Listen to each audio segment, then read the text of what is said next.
Hello, everyone. For the people that attended the session last week, welcome back. And for the newcomers, welcome to the Cleantech Learning Series.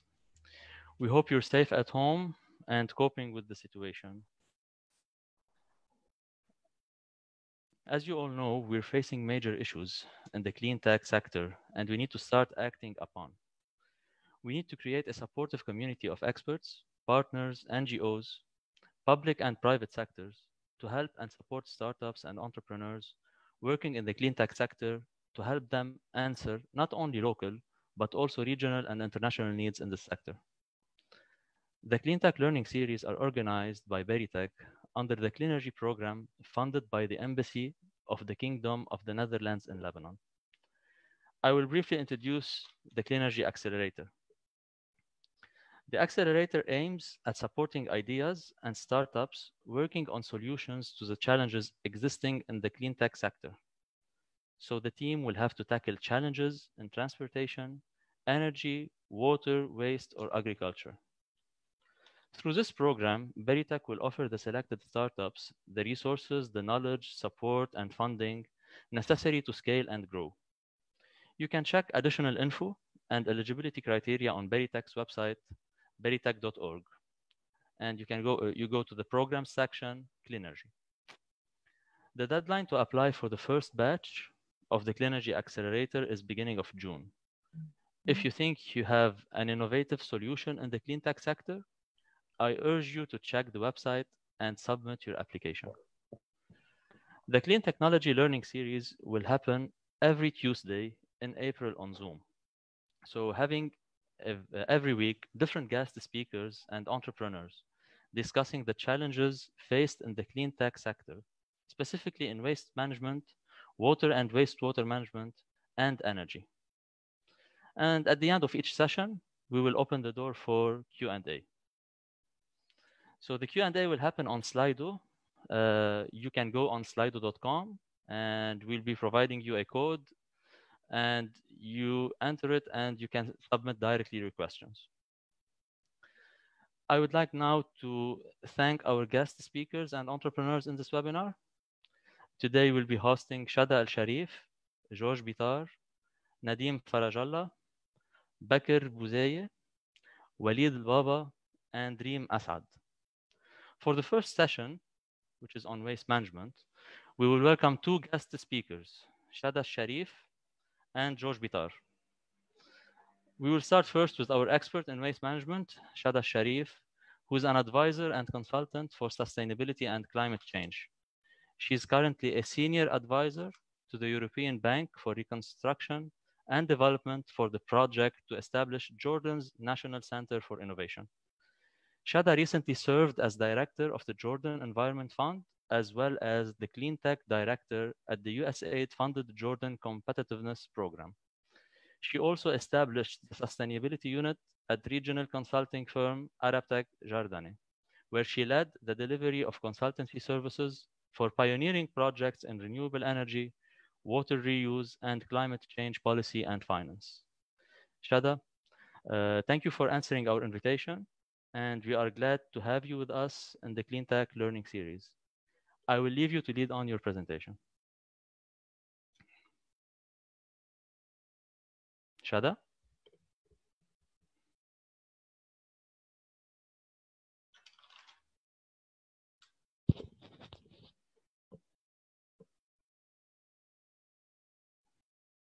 Shada, can you hear me?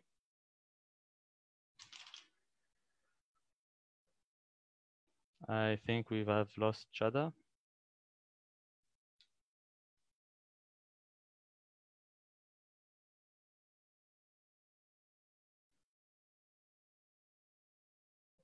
Shada, are you with us? Yes, apologies. I got disconnected briefly. Hello. Yeah, no worries. So I've welcome back, and I have introduced you to the audience. And please feel free to lead on your presentation now. Okay. So if you may share your screen. Okay. And go ahead. Okay. Just confirming that you can see the screen now. Yes, we can see it. Okay, thank you very much, Ilyas, and thank you very much to the Berytech team for organizing the Cleantech series. It gives me a great pleasure to be with you all today to tell you a little bit about my perspectives on challenges and opportunities for the private sector in waste management. Hopefully, this could be useful as you explore and navigate your own experience in Lebanon and other countries in the MENA region. So I'll start with a quick overview of myself and the waste situation in Jordan. There are many pieces, I think, that enable private sector involvement in waste. However, today I'll be focusing a little bit more on three of those. One is the enabling environment. Two will be related more to actual pilots we've seen on the ground, successes of the private sector working in waste in Jordan. And I want to share with you some of the challenges and opportunities that I've witnessed from working with startups active in clean tech in Jordan. And then hopefully we'd love to get your questions and answers at the end of my presentation. So I'm not sure how much Ilyas mentioned about my background. I was disconnected, but just to give you a quick overview, especially where it's relevant to our talk today. I'm currently an advisor to the EBRD for their National Center for Innovation in Jordan. And I just wanted to share that I've worn different hats, including working with the public sector as director of the Environment Fund at the Ministry of Environment. But I've also worked with the private sector and have seen, let's say, the challenges from the two different perspectives. In addition, I'd like to say that I'm very passionate about working with entrepreneurs and innovators, particularly in clean tech. And I've had the privilege to do so with a number of organizations in Jordan, like CWAS, my startup at Injaz as well. So in terms of the solid waste management context here in Jordan, just to share a few quick numbers with you. As a country of around 10 million people today, we have a production of around 2.2 million tons of solid waste per year. And most of that comes, not surprisingly, from the capital Amman. And only a very small amount, 7%, is either recycled or salvaged, which really tells you how much of an unfulfilled opportunity we have in Jordan. In addition, this amount of waste is growing exponentially due to large, fast-growing population, noting as well, of course, the significant refugee population in Jordan. In addition, the composition of our waste is largely organic, with only around 15% plastic, about 14% paper, and the remaining 4% includes metals of different types. All of this gets transported to 21 landfills in Jordan, most of which are unfortunately open and unsanitary landfill. And so this is another area where the government is placing a lot of focus, is to rehabilitate our waste management infrastructure. So as I mentioned in the beginning, there are certainly many building blocks that relate to the private sector interaction with the waste sector in Jordan. Just going over these quickly, and I think from my experience, I've seen that these pieces are all quite important.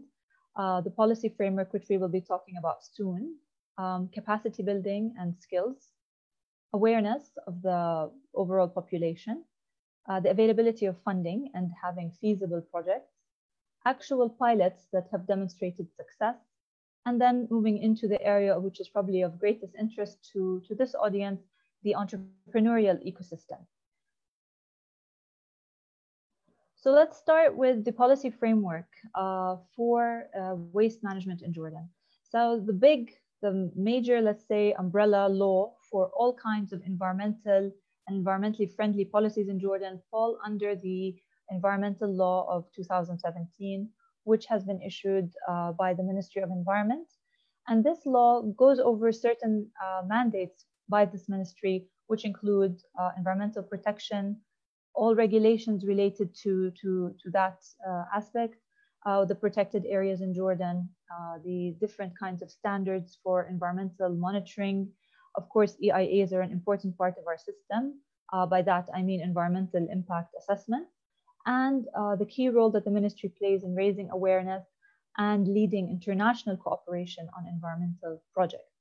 It's important to note that the environmental responsibility in Jordan is also shared by the environmental police, the rangers, and part of that responsibility has been delegated to NGOs like the Royal Society for Conservation of Nature to help with management of protected areas in different parts of Jordan. I would also like to point out that Jordan is quite active with international conventions, and I'm listing here some of the key ones relating to waste. So the Basel Convention on transportation of hazardous substances, Montreal that relates to ozone depleting substances, the Rotterdam Protocol relating to pesticides and the like, and Stockholm, which relates to the persistent organic pollutants. Of course, Rio conventions are broad and they cover the big umbrella topics like climate change, desertification, and biodiversity. Another important player, but that is not mentioned maybe as much within the legal frameworks, are NGOs in the private sector. And together, all those entities really make up the different stakeholders that are active in the environment field in Jordan. Another very important law that has recently come out of Parliament is the PPP, or the Public-Private Partnership Law, which came out only recently and which will enter into force in September 2020. Honestly, this is a law that all environmentalists in Jordan have been waiting for many years. And we're very excited that it's finally going to be out there and that it's going to be able to open up many opportunities. And the reason I mention it here is because it's the law that would regulate the relationship between the public and the private sector in all sectors, but also including waste. And suffice to say that this will be led by a very high-level steering committee in the government and will have a unit that reports directly to the Prime Minister due to its strategic importance. Now, the key law that I think is very interesting for you to know about and which really regulates the waste sector in Jordan, it's the Waste Management Framework Law. This as well is a law that we have been waiting for in Jordan for many years.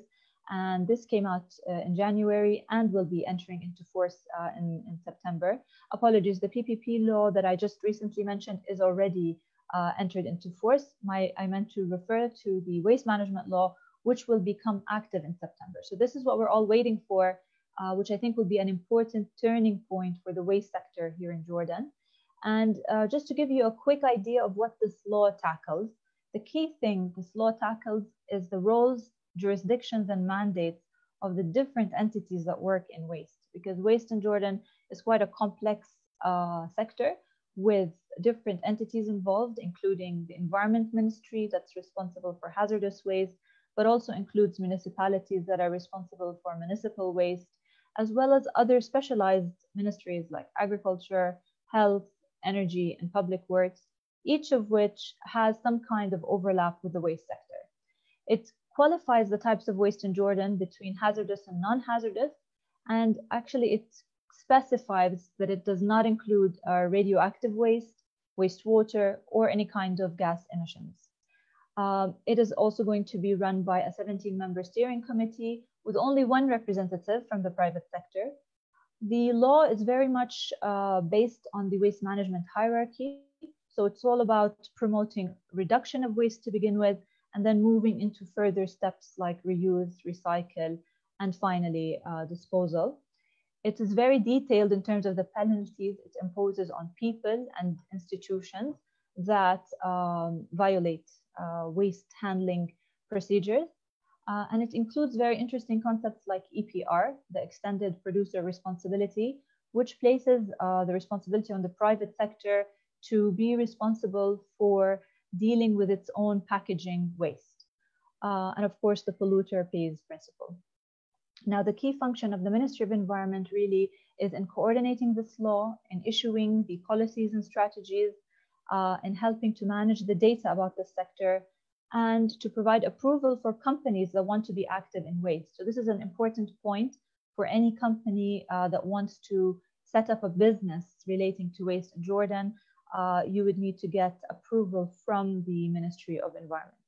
And of course, the ministry, as always, has a role in terms of capacity building and awareness, And as mentioned, it is the ministry responsible for hazardous waste. Further to that, there are many many national strategies and plans that are make it quite the right time for further investment in waste projects and waste startups in Jordan. For example, the National Green Growth Plan, which talks about the opportunity for better quality growth in Jordan that is socially inclusive, but also creates economic returns in 6 key sectors, including waste. And this plan really focuses on opportunities that are attractive to the private sector. Of course, Jordan is quite advanced in its climate change policy framework. And in those, of course, waste is one of the key sectors mentioned. Also in tracking our SDGs, and in particular SDG 12 relating to sustainable consumption and production. Also, a few years ago, we had an attempt by the ministry to look at the potential to mainstream sustainable consumption production in 3 sectors, which also include waste. Of course, this is all guided as well by a waste management strategy, which is national, but also has sub-regional policies and guidelines and projects, which are being led by the Ministry of Local Administration. So the key point in all of this is just to tell you that Jordan has quite a comprehensive policy framework. And I think this really sets the scene for further engagement of the private sector in waste management. So moving on to the next point, I wanted to give you an example of how Jordan is tackling capacity building on solid waste management. I'd like to share the experience of an NGO that I'm very proud to have been a member of their board and continue to support their work. In my role at the USAID Competitiveness Program, we worked with the Jordan Green Building Council to help develop the country's first center of excellence in solid waste management through promoting a partnership with the International Solid Waste Association. And so through this partnership over the past 5 years, the Green Building Council was able to develop certified courses, both in solid waste and in hazardous waste management. Around 1,500 people were reached between awareness sessions, trainings, and different events. Today in Jordan, there's a pool of experts, as well as access to an international network and seven internationally certified trainers here in Jordan. So this really shows you the role that NGO can play in building capacities in this important area, particularly when there are gaps in the educational system, whether at university or in schools.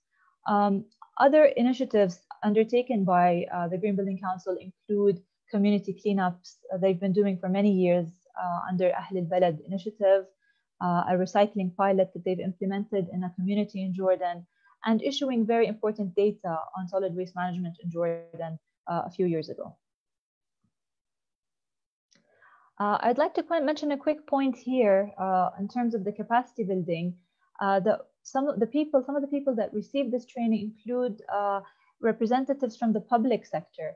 And actually, in a few slides, I'm going to be sharing with you an experience from one of our municipalities. And one of the wonderful engineers there, I don't know if she's listening, Engineer Riham from the Irbid municipality, was one of the students of this program. And so was really able to take this knowledge and push for actual projects on the ground in her municipality. Another important piece is the awareness piece, because when we're talking about waste, a lot of these projects won't work unless people are involved and they play an active role in the sorting process and, of course, in the reduction of waste to begin with. And so really, there has been so many movements and so many people and NGOs getting involved in awareness activities here in Jordan. And I'll name, as I mentioned, Ahl al-Balad. There have been as well many NGOs that have been collaborating with the Ministry of Environment and just people-led groups like Eco Hikers and Himma Ulamme that have really been shedding light on the waste challenge in Jordan, as well as trying to institutionalize awareness through curricula with the Ministry of Education. Of course, many companies have been implementing waste management practices as part of their own CSR in Jordan. So to get to some pilots, to show you that what's been going on the ground. An interesting pilot we have, which has been implemented in collaboration between UNDP, an NGO called Future Pioneers, and a number of local community organizations in collaboration with a municipality in the north of Jordan. That's an area where many refugees have been welcomed, as well as, of course, the Joint Service Council. The Joint Service Council is responsible for running the landfills in those areas. So a pilot project was developed between these partners for a composting facility, which takes in around 40 tons per day. So it's relatively small to medium scale. And this project has really had a positive impact, which I'll share some of the key highlights. First of all, by diverting a lot of the organic waste into this facility, this has reduced the pressure on the municipal landfill. Of course, there's been a huge health problem with untreated manure in the area. So by taking this manure and treating it, many health problems have been averted. As I mentioned, there's been job creation opportunities, about 30 people, most of them women in this project. And the really interesting part, which is really the, let's say, business aspect here, is that the production of animal manure-based compost that has a market value and which these ladies now are able to sell through local CBOs and through local farmers to create an income. So the target, since this has been such a successful project, is to increase the scope of this pilot to 120 tons per day and almost double the capacity of production.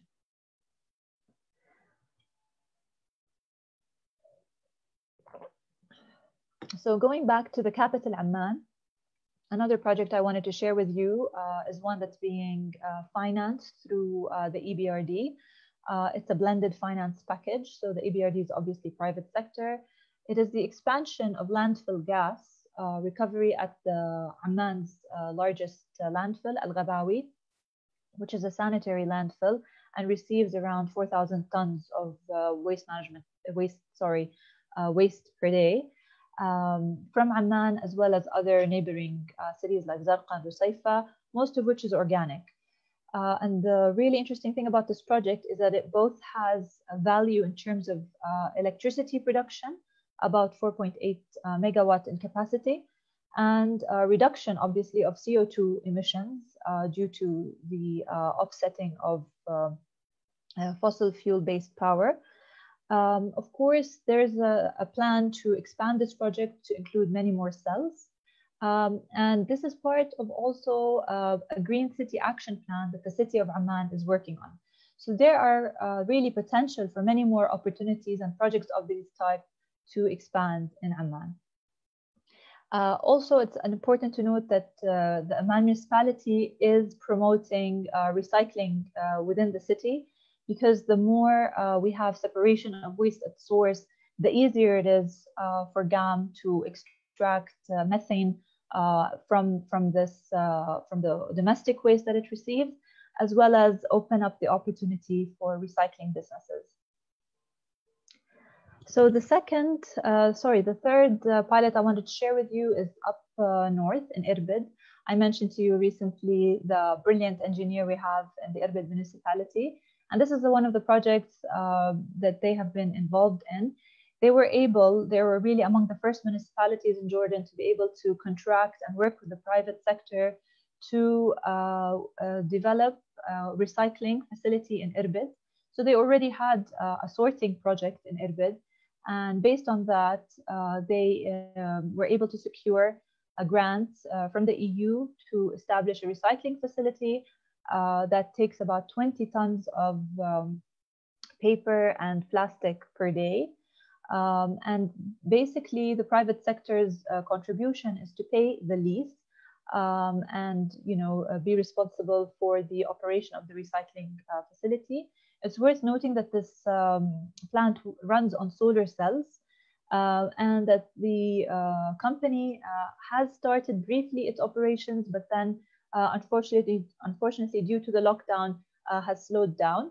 However, in terms of contracting, this has been considered a unique type of contract, and also showing that municipalities can really be involved with the private sector and also play a more proactive role in the community.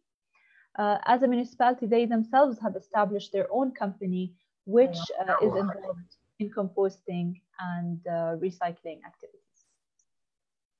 So moving on to the last pilot I wanted to share with you is a hazardous waste incinerator in Amman that's run by a company called Clean City. And there's an agreement between this company and the Ministry of Environment to incinerate hazardous and medical waste at their incinerator in Al-Ghabawi.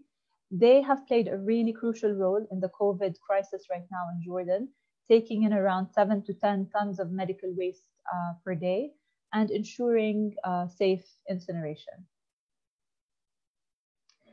So in the interest of time, I'm going to jump into the other issue, which is the entrepreneurial ecosystem. This is an assessment that was conducted by CWAS Middle East a couple of years ago, and it tries to look at the status of the entrepreneurial ecosystem in 2 cities. It looked at 4 cities actually, but I'm extracting here the data and their results for Amman and Beirut. And as you can see, with all the green boxes, clearly Lebanon is doing really well in a number of components of the entrepreneurial ecosystem. And I would like to highlight that this is when we talk about Cleantech entrepreneurial ecosystem, so water, sanitation, and solid waste management. So in areas like having a solid network, financing, a pool of talent, a culture that appreciates entrepreneurship, Lebanon is doing really well. Jordan seems to be falling behind in areas like culture and in areas relating to knowledge on the entrepreneurial opportunities. And so, you get a quick sense here of where the challenges lie in Jordan. Clearly, there's room for more leaders and more people to inspire upcoming entrepreneurs in this space. And I think this is where a lot of the regional cooperation would be really helpful when we have inspiring case studies of leaders that have already succeeded in waste management in their own countries. And so just to quickly come across or mention to you some of our finally focused clean tech accelerators and incubators here in Jordan. And I'm really excited to hear about the clean energy as well incubator program coming up for you in Lebanon. But it's also very important to share that we really appreciate the efforts of a few entities in Jordan now really zooming in on this sector. CWAS Middle East with their work on water, sanitation, and waste. BDC's Green Entrepreneurship Program, which was funded by the EU. And Injaz and my startup, I have the pleasure to be on their Green Committee, which is helping their incubators both be green in their daily operations, as well as explore green as a business, an area for potential business ideas. So in recent interactions with the startups here in Jordan, and the type of startups that are active in waste, I'll give you a few examples, as you can see in the box on the right. Some have been working on waste management solutions, providing consulting services. Some have been active in composting. Others are trying to pursue solutions to address olive mill wastewater, which is a problem across the Mediterranean. Some have been trying to develop recycling apps. Others working on waterless toilets. Recycling services have been going on for many years by a few entities in Jordan, mainly collection and then export of recycling material. And we see a few working in the upcycling and kind of social enterprise and turning art, waste into art type of ventures. So some of the feedback that we've been getting from our entrepreneurs in these areas in terms of what are their opportunities and challenges. So I'll start with the challenges so we can end on a positive note. The challenges in getting data from official sources, be it in quality or quantity, because you really need good data to develop a solid business model. And so like we said with the waste management law, data management is going to be a key piece. Lack of awareness of the people, whether about the importance of entrepreneurs or about their role in reducing the waste problems in society. Laws and regulations are there, but sometimes it's not enough to have laws. You need to dig deeper into regulations and standards and procedures. The PPP experience so far has been limited. So we're hoping with the new law that we will have more successful examples. Some startups are complaining about lack of incentives and lack of focused funding. They're trying to find more support in terms of tax exemptions and customs breaks. Some have complained about the high cost of legal advice. And then at times we have a very crowded donor space in Jordan, and there can be a struggle a bit or a misalignment between the donor agenda and the national agenda, and the startups get caught up in the middle. And then the risk aversion, just people not wanting to try new technologies or new innovations, and cultural barriers. On the positive side, some startups feel that if they succeed in doing their projects in waste, they have a first mover advantage. They feel that they can get into partnerships with each other to share the cost and reduce their risks. They feel there's an opportunity to work with the informal waste sector, which has been active in Jordan, but not regulated. They have the potential now to lobby for better laws and incentives and regulations. There are many active international partners and players in Jordan that they can benefit from their international technical assistance programs. There have been many events for networking, hackathons, so that's been very good here in Jordan. And the shift to digital tools, people have really been enjoying, even now during this COVID crisis, the ability to work together over online tools, and that how much this reduces their operating costs and really improves the sustainability of their business. And that there's really room now for innovative solutions for startups in our countries to come up with appropriate solutions for our own national and regional problems and become an exporter of those solutions. So in closing, I wanted to just recap and say that in general, yes, in Jordan, we have a favorable policy framework, but now we need to implement it and we need to detail it out. There is a need for more targeted capacity building and education programs, starting from schools, going into universities, and strengthening the work of such NGOs, as I mentioned, like the Green Building Council. Awareness needs to continue between all members of society, really, whether we're talking about the public sector, the private, civil society, and in particular, really targeting the decision makers to have a shift in society to see waste as a resource and really see the value in waste, and also appreciate the value of green entrepreneurship, and that this can be a differentiator for Jordan. There is definitely a need for more dedicated funding for green entrepreneurship in specific and financial incentives, as they mentioned, tax or custom breaks, as we've seen in other countries. More focused international development assistance, and here we can really leverage climate finance, and that's an area I personally am very active in. Also, we need to build on our successful pilots, some of which I mentioned, and start expanding and having more successful PPPs in Jordan. I'm definitely behind more regional knowledge sharing like we're doing today. And finally, I wanted to close by saying that post-COVID, all of us have an opportunity really to rebuild our countries better and to shift the economic growth trajectory into a green transition, where we are building more resilient, low carbon economies, as well as more inclusive economies. So thank you very much for your time, and I'd be more than happy to take your questions and respond to them. Thank you, Shada, for this great intervention. Just a reminder, if you have any questions, guys, please post them on Slido. We've been sharing the link in the chat window. Let me now share my screen for us to go through the questions.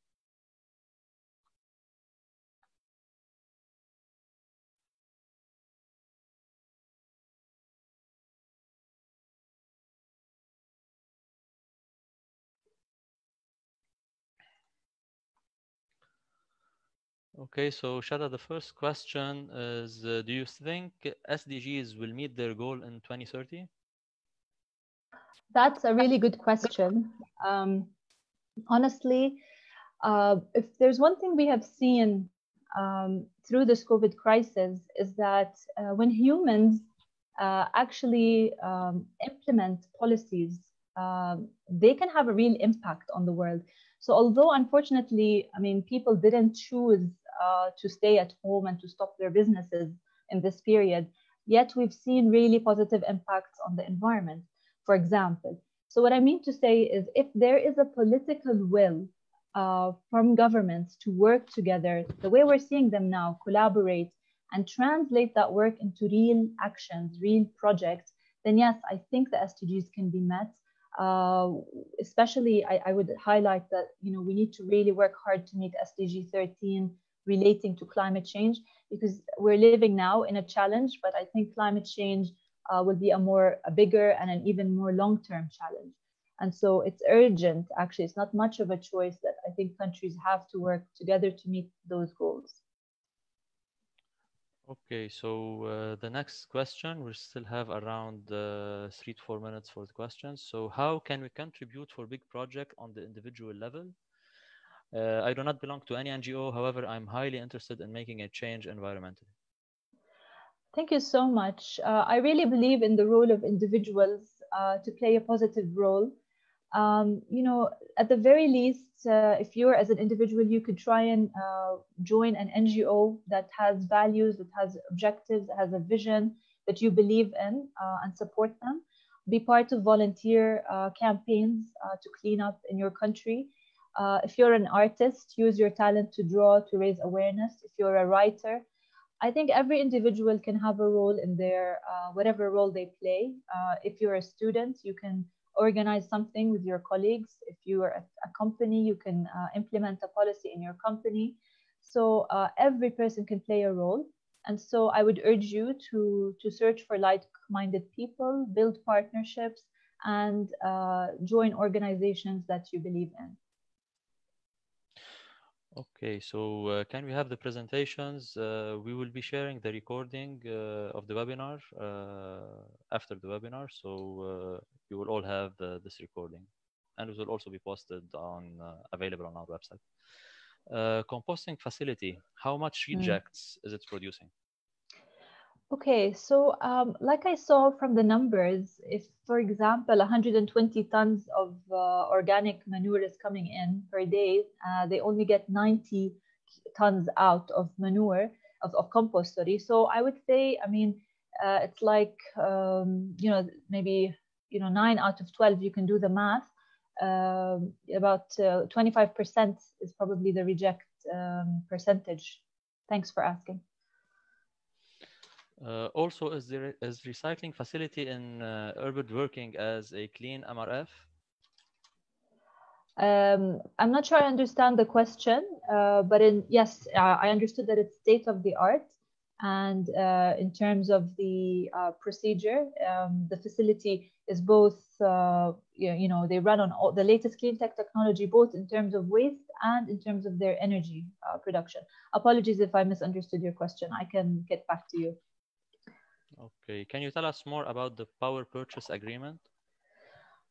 Sure. What I know in terms of the agreement between Greater Amman and the EBRD for the production of power, this is a grid-connected project. So that basically amount of power that goes into the grid is replacing fossil-based power. And so if this, as this is a successful pilot, the intention now is to increase it and raise it. Jordan has a renewable energy efficiency law, which has very clear guidelines for power purchase agreements for the PPAs and very clear templates that it has been applying since 2012. All of this information can be found at the Ministry of Energy website in Jordan. Okay, do you believe really in the success of the private sector and SWM sector? I think that there's a big potential. I don't think we reached yet the success that we want to see. There's, as I said, still huge amounts of waste that can be recycled, large amount of organic waste that can be used for energy or for composting. So I think the potential is there. We just need the leadership. We need favorable incentives and laws. And we need people who are, let's say, risk takers to be the first movers to start investing in these projects. And how challenging is it to reach funds? In general, reaching funds needs work. No matter who you are, if you're an entrepreneur, if you're an NGO, you have to have a clear concept, you have to have clear feasibility and a sustainability plan and a strong team. And if you have all those things, then you look for the fund that aligns with your goals, and you work and you try, and you might fail a few times, but eventually you get it. Any trainings available in Jordan or internships? Yes, I would definitely recommend to reach out to our colleagues in the Jordan Green Building Council, because I know that they are trying to do trainings, not just in Jordan, but other parts of the MENA region. And yes, internships, of course, are also possible. And, maybe we can, through you, Berytech, share some examples. And you can share it with your audience later. Okay, so due to the time limit, we're gonna take one more question. What do you think is the relationship between economic growth and environmental quality, and how can developing countries can grow sustainably? That's the best question, really, of the day, because there is a very strong relationship between economic growth and environmental quality, and I think that's a relationship the world has been ignoring for the last decades, and right now we have a very strong reminder from the earth that we can't keep doing that. A lot of these pandemics that we see are called zoonotic pandemics. They come from animals, and the reason they come from animals is because humans, in their economic activity, it's just become normal to cut trees, to go into ecosystems, to trade illegally in animals. And so all these things now are coming back really to destabilize human economies. And so the relationship is very strong. And I think developing countries now have a chance to build their economies in a better way, in a more sustainable way than what other developed countries have done. Thank you, Shada, for being with us today. I would like to welcome now Georges Bitar as our guest entrepreneur. Georges is the founder of Live Love Recycle, the world's first crowdsourced recycling platform. It is based on a mobile application that connects the citizens of Beirut with the recycling facilities. He has over 10 years of professional experience in diverse businesses, occupying managing positions in Lebanon and Africa. Thank you, Georges, for joining us. I will leave you to lead on your presentation. You can share your screen now. Thank you, Nicola, and thank you for all who joined the webinar.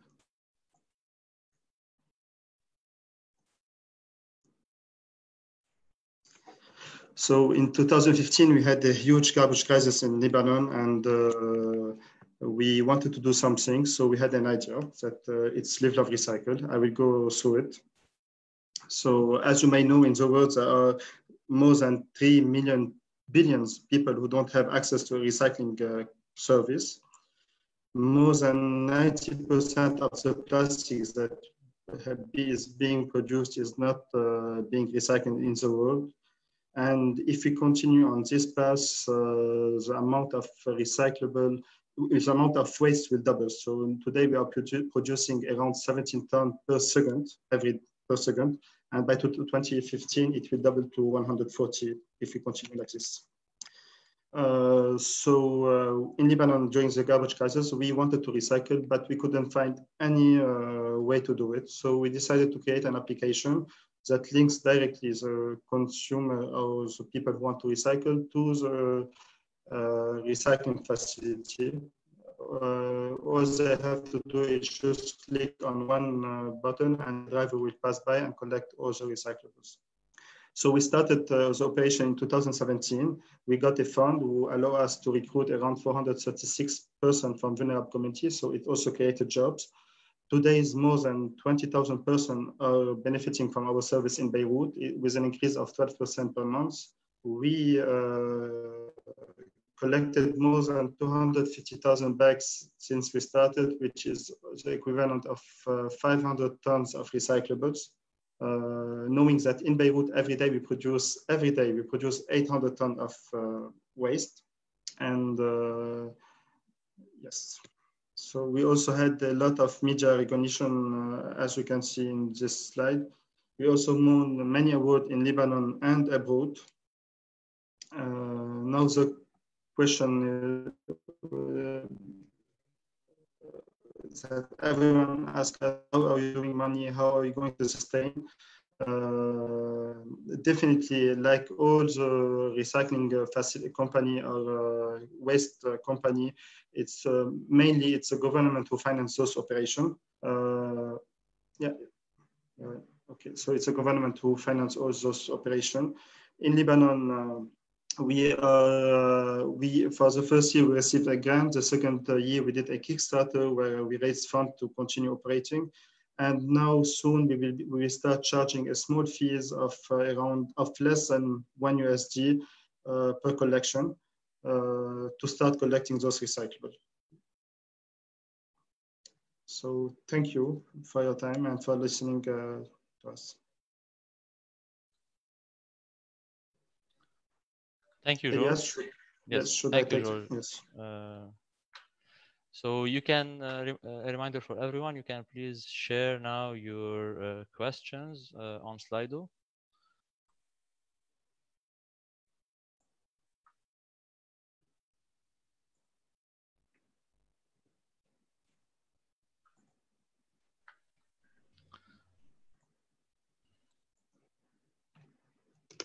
So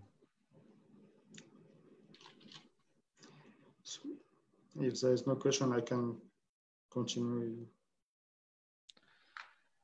Okay, so why? Let me share my screen.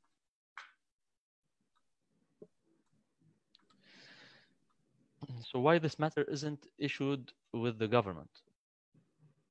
Sorry. So what was the question? Why this matter isn't issued with the government? It was we had several talks with the government, but unfortunately, with the political instability, it always changed. Until now, we didn't receive any help from the government. Okay. Is the app just for Beirut? Right. For now, it's only for Beirut because it's not with the limited fund we have. We need an infrastructure to go outside Beirut, which we don't have now. So for now, it's only in Beirut. We hope that we will be launching a new app soon. I can't give an exact date. It should have been in July, but we think we will postpone due to the corona. And with this app, we hope that we'll be able to reach other areas in Beirut. Okay, so from an NGO, can you tell a bit more about the process after the collection, and also where is the biggest challenge after collection? Kind of waste, like what kind of waste has the biggest challenge? Okay, so what we do now is we collect directly from household and some SMEs and small businesses. What we do is we take them as it is to different recycling facility next to Beirut, and we drop them there. We started selling those recyclables this year. Just to give you an idea that one of the biggest challenges is that lots of people think that we are doing lots of money from collecting those recyclables. 1 ton of recyclable, which is a volume of almost 3 pickups, it's around 200,000 Lebanese pounds, which is now less than $100 for the volume of 3 pickups, to collect them from household, to take them in a pickup, to send them to the sorting facility. So do you have a place where you further sort out the waste? We just took a new warehouse this year to start to do a secondary sorting at our premises. It's in Naba, but now due to the corona, it is closed. We had to close for the safety of our community and the safety of our drivers and the team.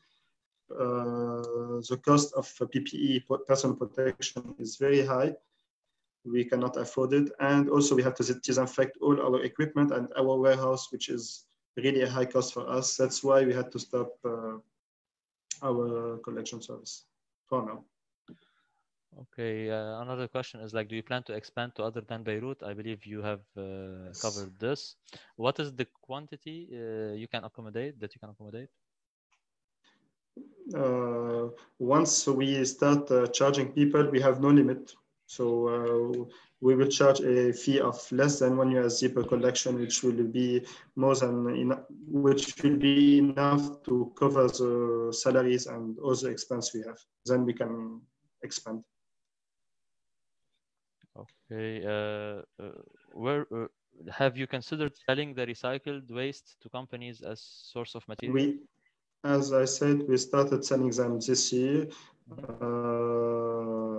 Yeah, we started selling them this year, but it is definitely not enough to cover all our expense. It definitely helped, but it doesn't cover the whole expense. Okay, another question from NGO. So can you tell about the pathway of expansion in Lebanon? How can we as NGO contribute to your expansion, financial and aside from financial? Definitely, we will need a logistics. We will need a media campaign to tell people that we arrived to the area, and not only to tell them, to teach them how to recycle, also how to sort their waste. The app does it, but in order to reach the app, first we need to do a campaign. And definitely we need at first a certain amount of money to have a minimum number of customers to be viable.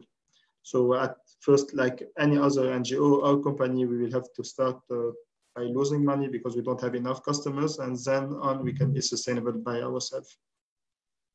And we prefer always to start being free to encourage people to sort because it's easier. Okay, and what is the quantity that you collect per month, and what is the highest type collected? For now, as I said, we are taking the recyclable as it is, as we take it from people. We drop it directly to the sorting facility. So I cannot give an exact what is the highest things we are collecting. But what I can tell is that soon, when we start charging people, we will increase the item we are collecting. For now, we are only collecting plastic cans, paper and cardboard. Soon we will see we will be recycling batteries, glass, and used oil, and all the things that can be recycled here in Lebanon. So we will definitely expand our items we are collecting. We are collecting around 20 tons per month. Okay. And one last question is about what are the legal costs and procedures?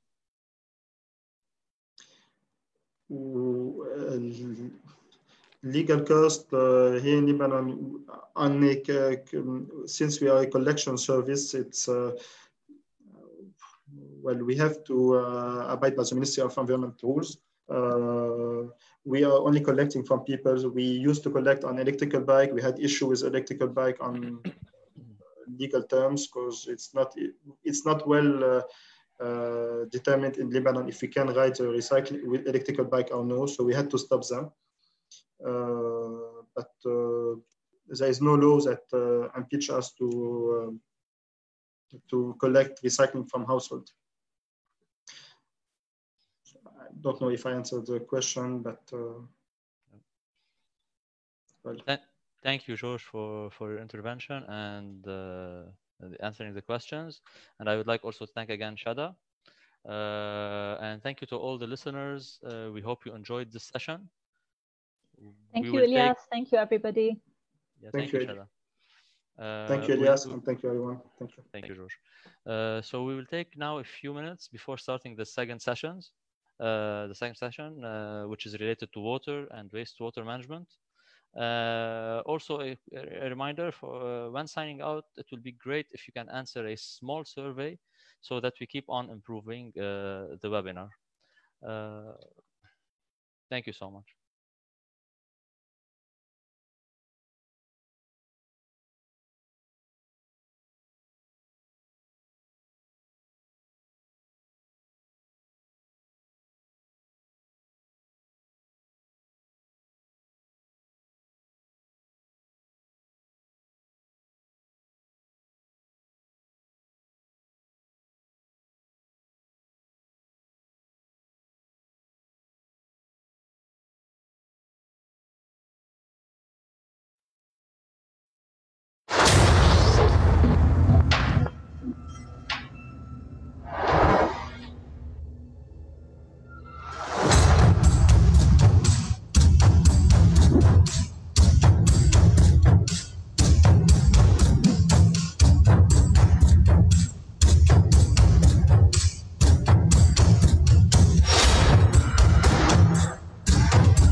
Hi again. I would like to welcome the new people who have just joined us. And for these people, I would like to introduce again our program. So the Cleantech Learning Series are organized by Berytech under the Clean Energy Program funded by the Embassy of the Kingdom of the Netherlands in Lebanon.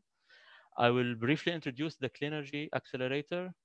This accelerator aims at supporting ideas and startups working on solutions to the challenges existing in the clean tech sector. So the team will have to tackle challenges in transportation, energy, water, waste, or agriculture. Through this program, Berytech will offer the selected startups the resources, knowledge, support, and funding necessary to scale and grow. You can check additional info and eligibility criteria on Berytech's website, berytech.org. You can go to Programs section and select Clean Energy. The deadline to apply for the first batch of the Clean Energy Accelerator is beginning of June. So if you think you have an innovative solution in the clean tech sector, I urge you to check the website and submit your application. In our first session, we welcomed Shada El-Sharif and Georges Bitar, who shared their knowledge in the field of waste management. In the second session, on the water and wastewater management, we will welcome two other guest speakers, Dr. Nadim Farajalla and Baker Bozeyeh. We will start first with our expert in water and waste management, Dr. Nadim Farajalla. Dr. Farajalla started out his graduate academic studies in irrigation engineering, attaining an MS from Utah State University, USA, and then a PhD in environmental engineering from the University of Oklahoma, USA. His private sector work included stints in the USA with Stone Environmental, Montpellier Vermont, and in Lebanon, first with Dar al-Handasa, and then as a founder of the Land, Water, and Environment Department at the consulting firm SETS. Currently, he directs the Climate Change and the Environment Program at the American University of Beirut, Issam Ferris Institute for Public Policy and International Affairs. Dr. Farajalla, I would like to thank you for answering our invitation, and we're glad to have you with us in the Cleantech Learning Series. And I will leave you now to lead on your presentation, so you can share your screen and go ahead. Thank you. I will. Thank you, Ilyas, and thank you everyone for attending. I will share my screen and start off with the topic, try to be brief so that if there are any questions, we can have ample time for that. What I will be doing today is talking about a resource that we all know about, wastewater, that we live in and suffer from. What we have in Lebanon is a case of a lot of wastewater being generated, but nothing much is done about it, not even treating it. And we believe that it is a resource that is highly valued elsewhere, and there are many things that can be done with it. Just so we can be on the same page, I just want to go over quickly about the interlinkages between water and two other pillars of development that we have and the interconnectedness of those. But the thrust of the talk today is how water, food, and energy are interlinked, and how we can best utilize these interlinkages and optimize the productivity of each. And when we're looking at the water sector, 70% of global water withdrawal goes to agriculture, and we expect this demand for water globally to increase by 55% in about 35 years' time. 20% of the aquifers of the world are overexploited and suffering from various levels of contamination due to saltwater intrusion. Of the water, 15% of the water is withdrawn to help in energy production. On the energy side, 90% of global power generation comes from water-intensive sources. And now biofuel is coming, has been, not now, I mean, it has been for a while, taking a lead role. Thankfully, it is taking a backseat to other natural power sources, energy sources, but biofuels are eating into land production and eating into water resources. Between 2000 and 2016, 1.2 billion people gained access to electricity. 1.2 billion. These are new people coming to access electricity. So the demand is increasing greatly. When we look at the food side, 30% of global energy consumption is for food production throughout the supply chain, from the tractor operating on the farm to the refrigerator, keeping your food fresh in your home and your supermarket. Demand for agriculture, water demand for agriculture is expected to grow by 20% by 2050, even when we consider efficiency improvements, this increase is going to be slightly less, but not that much more. So what is the interlinkage here? What we call the water, energy, food nexus is how these three pillars are connected. And we just saw that. But there is also another link here, which is to the SDGs. These pillars don't exist in vacuum.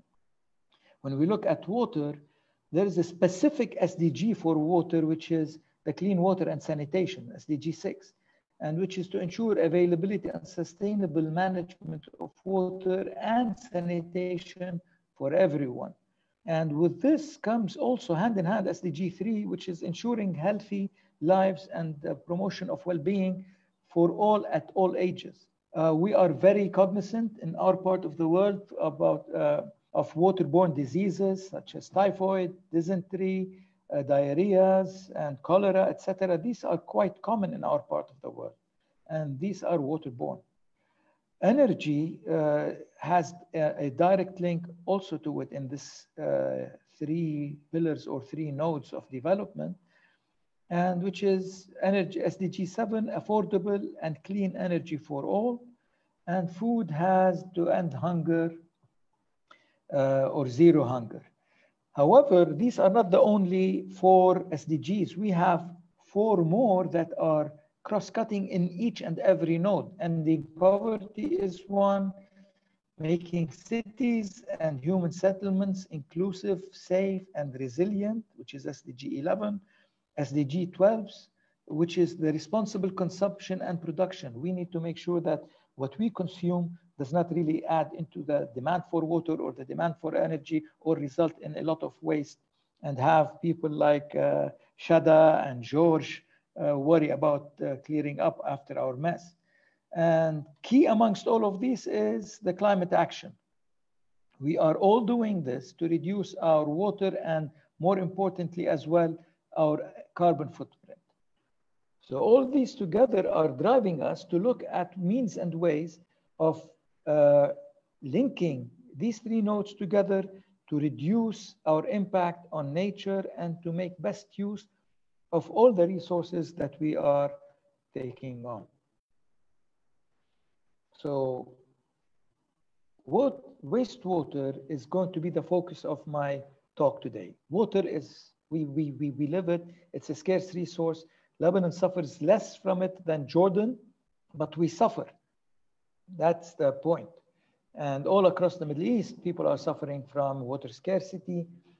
Even those Gulf countries that are desalinating water for use, the amount of money and energy that go into desalination is very high, and a lot of that money may be able to be transferred to development purposes, which would produce better societal return than just wasting a resource that we have. So what do we know about wastewater? We definitely, everyone knows that after treating wastewater, we get water that's usable to different levels in different applications. We also know that many farmers around in the developing countries use raw wastewater, untreated wastewater to irrigate crops. Two reasons for this. Sometimes they don't have water or they don't have access to water, and this is the only resource that's available. In another sense, they know that they can have quite a bit of nutrients in wastewater to give to their crops, and this would reduce the cost of buying fertilizers. Farmers in our part of the world are not rich people. They are barely eking out an existence. So any penny saved is something that they would want to take on. All these, this usage of wastewater in agriculture leads to health problems, always. So this is something we really need to take care. So that's why we really need to treat our wastewater to make it safe to use.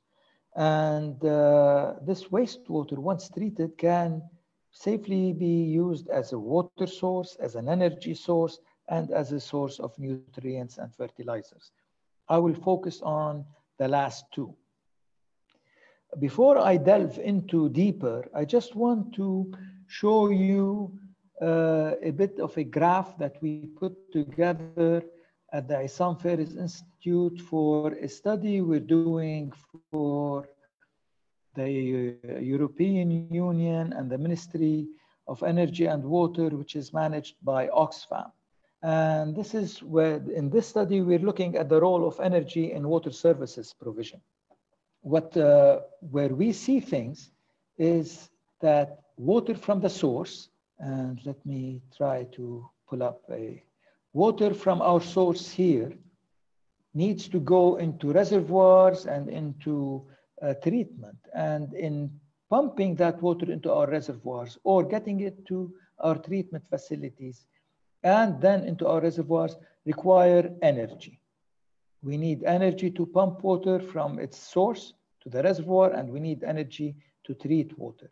Also, we need energy to pump water and distribute it, and to even carry it to wastewater treatment facilities, as here we can see in lift stations and in other places when we're looking at it for reuse. So pumping accounts for anywhere between 70 to 80% or more of the overall electricity consumption. We're talking worldwide here. So when we're looking at a broad outline for wastewater treatment, and this is where the focus is going to be. We get in wastewater coming in to our facility, we screen it, we put it through primary filters, biological reactors, secondary settlers.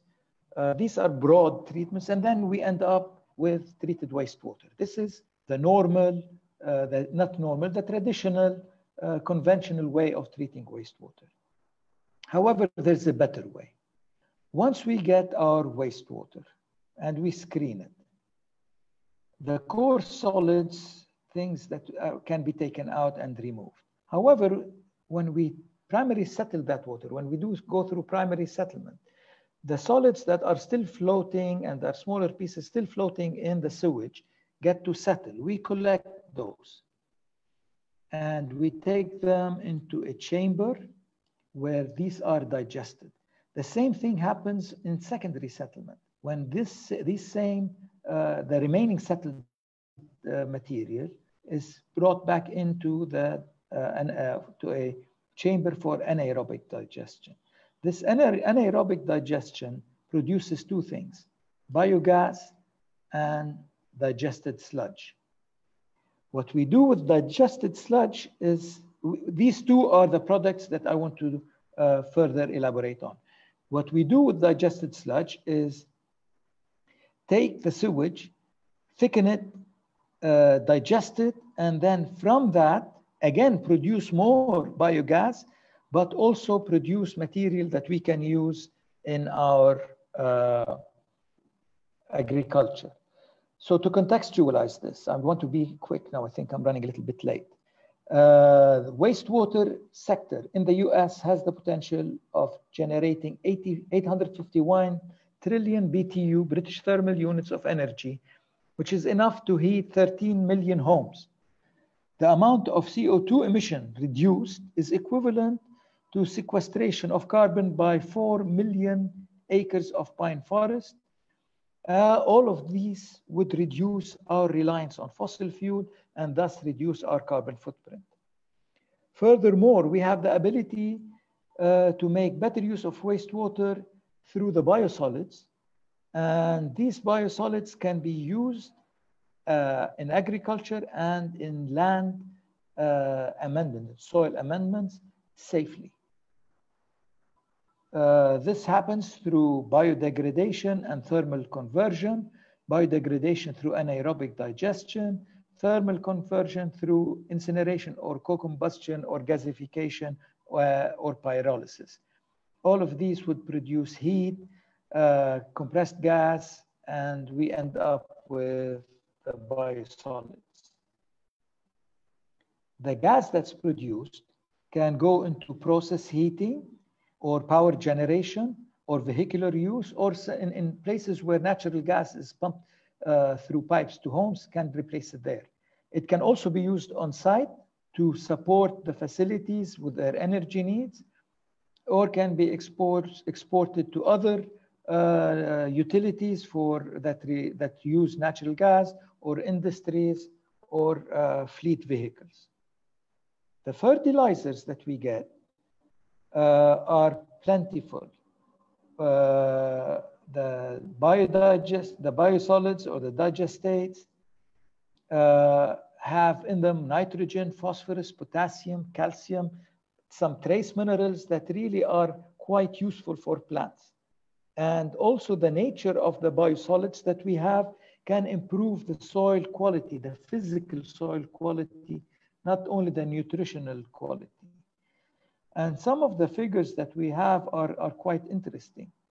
1 ton of artificial fertilizer, which is replaced by 1 ton of digestate, saves 1 ton of oil, 108 tons of water, and 7 tons of carbon emissions, carbon dioxide.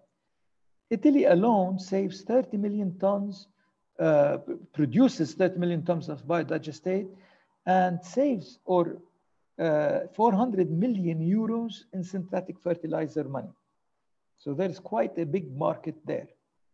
And these are some images that we have of plants growing better with biosolids generated from water treatment facilities. Another image that shows the 3 rings. The farther apart the rings are, the faster growing your plant is. And we see before using the biosolids, how tight the rings were and how fast the plant grew afterwards. Now I come to the opportunities. And these are sort of where a lot of the entrepreneurs can come in.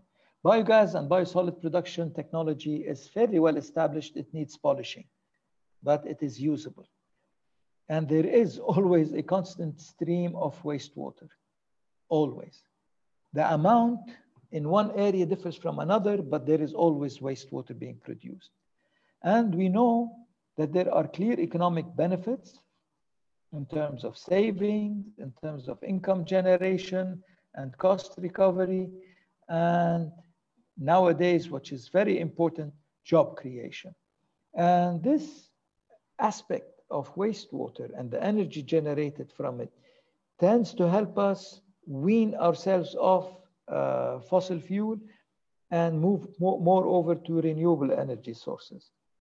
And the reduction in greenhouse gas emissions from biogas and the digestates help us meet the nationally determined contributions, the NDCs, that we have as countries committed to under the Paris Agreement. The challenges in the technical aspect, I'm not talking about the regulatory and other aspects, just let's focus on the technical, Anaerobic digestion requires a large footprint, a large land, and has to be strictly controlled for temperature and acidity, pH. The process otherwise fails. Farmers don't know, and many others, especially decision makers, don't know about the benefits of digestate. And people tend to want to throw them away. We can use these. However, we need to be careful also when we use these, that we look out for some of the contaminants and antibiotic. Now we are in them emerging contaminants. It's because now we can test and see them. So this is something that we really need to be careful about. So these are our challenges. These are our opportunities. And I will turn it over to Lies. Thank you. Thank you, Dr. Farajalla. Let's move on for the questions. Let me share my screen.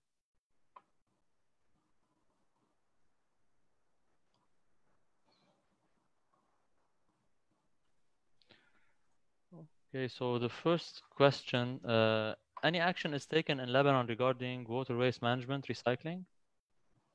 Yes, we have been building and now are building wastewater treatment facilities. The problem with these around Lebanon is that we could not operate these. A lot of these were not operated because we have no energy. We cannot run a wastewater facility, treatment facility, part of the day like we can run pumping stations, water facilities. Treatment has to be continuous, and a continuous stream of water has to come in, and it has to have treatment, electricity power all the time. The water establishments don't have enough money to purchase power from private generators or to power their own generators. So once this is settled, part of the wastewater treatment facility can then be operating full time.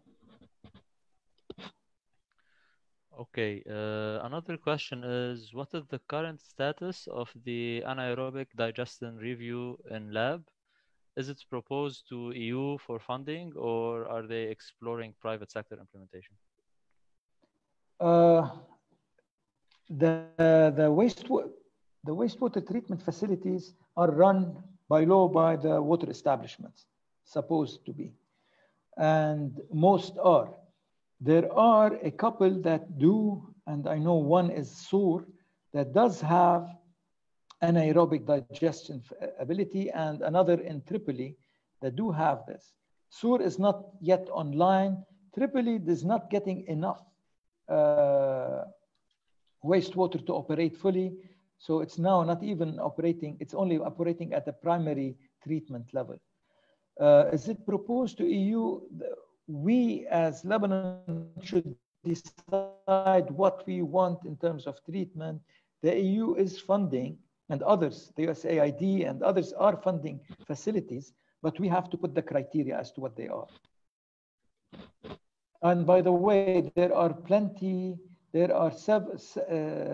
several facilities that are being run by the private sector. Suez is running one of those. Okay, so another question is, can you provide examples of such projects in Lebanon, if there is any?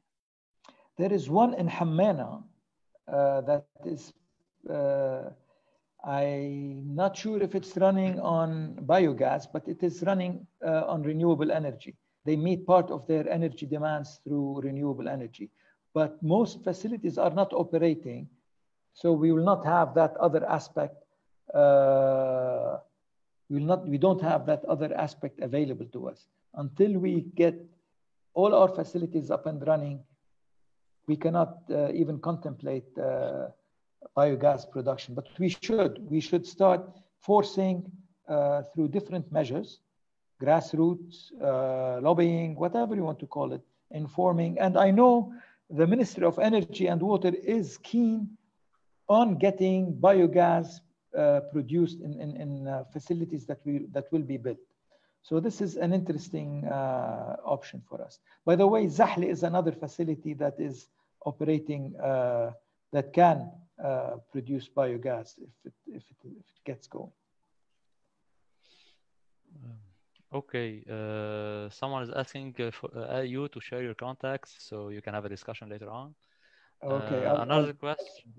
Another question is, what should be the organic and inorganic percentages to use biosolids as fertilizers or to generate biogas?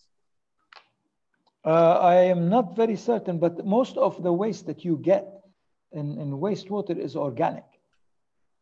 A lot of the waste that you get. We do get some. This is another problem in our wastewater sector in Lebanon. Some factories, industrial facilities do dump some of their synthetic effluent into the sewage network. But when we're talking about domestic wastewater, we do have most of it is organic. If you have a higher percentage, and I'm not very certain what it is, of synthetics by digestion, it will occur. I mean, some of the bacteria can break down a lot of the synthetic material and can produce biogas. It's not that similar in the sense to solid waste, where to produce compost, you have to take out a lot of the not inert necessarily, but the inorganic material. The main waste stream here is organic. Okay. Is Lebanon including any wastewater treatment projects in NDCs? Are there any data for GHG's reduction from such projects? To my knowledge, no. There are no wastewater treatment plants included in the NDCs. The mitigation aspect is more focused on the higher polluting fossil burning industries, transport and power generation. So that's the big chunk, and I agree with that. So let's focus on that. We can focus on treating water better and then making sure that our wastewater treatment facilities do have the ability to generate power from that. Yes, can you go back to the question? Yes.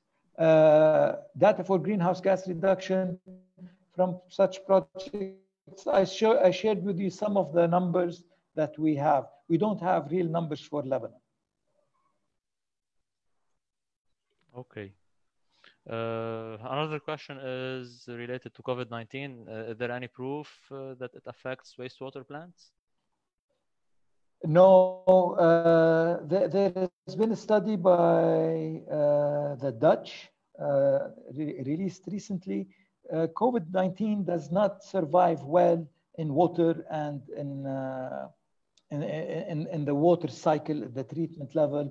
And if we treat our wastewater to levels for use, and either through towards the end through the introduction of ultraviolet radiation or ozonation or even chlorination, this kills off the virus. So COVID-19 is not a major issue in wastewater. Okay. And how viable is the sludge from wastewater treatment as agriculture fertilizers? Is it a viable option to replace chemicals and a good circular economy option? Oh, yes, definitely. It's a good option to follow up on. But the main concern here is that it needs to be well treated so that any pathogens don't remain in it. So that the treatment process, the digestion process has to be very well controlled and maintained so that pathogens are removed. And then it becomes quite a useful option. Synthetic fertilizers do have a bigger punch per volume or per weight. But then the organic material that we use as biodigestate have maybe a better soil amendment quality that we can rely on. Okay, what is the usual scene efficiency in terms of kilowatt hour of energy used for 2 liters of water treated? So kilowatt hours per liter. I don't know that off the top of my head. Sorry. Okay. What do you think is the solution for the overflooding of wastewater in winter due to intense rain, since the networks are combined? Not all networks are combined. There are some networks are combined, and there are some networks that are combined and others that are not combined. The first thing to do is to separate the networks from each other. And this will totally remove any overflow. By the way, I just got a note from Mr. Kabakian, who is leading the climate change unit at the Ministry of Environment. He tells me that we do have in the NDCs 50% of wastewater treatment and 70% of water treatment and 71% of wastewater treatment through emission control. So I take that back. The NDCs do include water and wastewater treatment to emission reduction in those. And they are both in the conditional and the unconditional commitment by Lebanon. So I stand corrected. Thanks, Bahak. Considering the challenges of large centralized wastewater facilities, do you think that biogas and biosolids recovery is viable at a small scale? The study we're doing with Oxfam has shown us that small-scale facilities are more energy intensive for the volume of waste that they treat. So it would be a good idea to concentrate on medium to large size. So small-scale facilities, when they exist, we can collect the sludge from those and take them to a centralized treatment facility or digesting facility where these can be used for digestion. They can even be used with organic waste from from household waste. So the process of producing biogas can incorporate as well organic waste from the solid waste stream. Okay, and regarding the slides, the whole webinar is recorded and it will be shared with you after the webinar, and we will be posting it also on our website. Another question, Dr. Farajalla, is okay, we think we answered this. Have there been any initiatives to treat wastewater in refugee camps in Lebanon? Some effort, and we're talking about the old Palestinian refugee camps and the new ones for the Syrian refugees. There is some effort to do that, but the Palestinian refugee camps, in their majority, hook up to the sewage network in Lebanon, and some don't even have access to that, and they discharge their sewage into through open channels into stormwater sewers. So that's a problem there. And in some of the problems with the refugee camps is the recent one, the Palestinian camps, the Syrian camps. In the Bekaa, many of these facilities could just collect the sewage, and they would hope, and one would hope, that the treatment that occurs is at the Zahli facility. But operators, we all know, sometimes to make more money, they take their waste and discharge it into the Litani. And that's one of the problems that has been bugging and bringing down the water quality in the Litani. Not that it was good to start with, but this is an add-on. Okay, and why so far hydroponics does not apply in our cities, even though it solves a big problem? What is the obstacle? And if you can, please reply in Arabic. Okay. راح أجرب رد عليك بالعربي. الهيدروبونكس ما بيمشوا، مش ماشيين عنا لأنه بدهم كذا شغلة، بدهم طاقة تمشي، بدك مصدر مي معالجة لدرجة مقبولة. بكثير من مدننا نحن، خصوصي مثلا إذا بدنا نبلش ببيروت، ما عندنا محطة تكرير مياه مبتذلة أبدا. بقى في عندك الكلفة تبعها إذا بدي أخذها للمي كررها لدرجة مش عالية كتير، ارجع ضخها على مركز الهيدروبونكس، خيم الهيدروبونكس، فيها كلفة بتزيد كتير عن الوفرة اللي بتطلعها الهيدروبونكس. بقى في هيدا المشكل اللي عنا اياه، وتشغيل الهيدروبونكس كمان بيتطلب خبرة ودقة يلي كمان مش عم تكون كتير متوفرة عنا. فمش هيك ما عم بيكون هالقد ناجح عنا الهيدروبونكس بلبنان وبالمنطقة. أرخص يكون واحد يجيب ميته من ما يستعمل المية الهيدروبونكس. وقت تصير التسعيرة فارقة يمكن ساعتها بيمشي حالها. And one last question is, how is leachate handled in Lebanon? هلا leachate is something produced in sanitary landfills and dumps. So this is not at all related to wastewater treatment.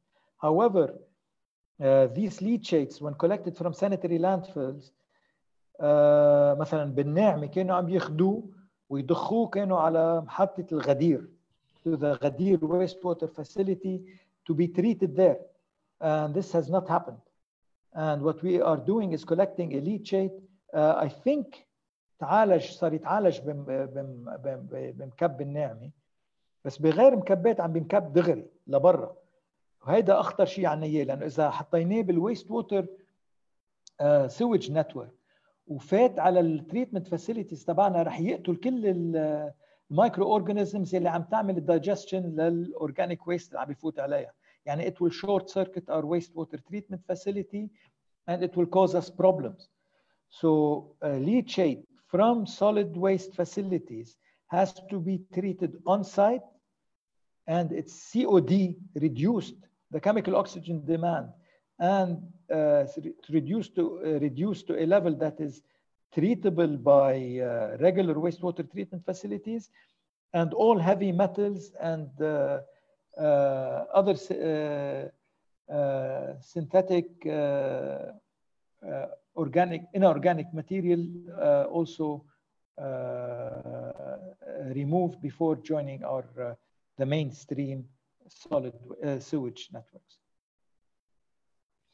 Thank you, Dr. Farajalla, for this great intervention. Thank you. And now I would like to welcome Baker Bozeyeh.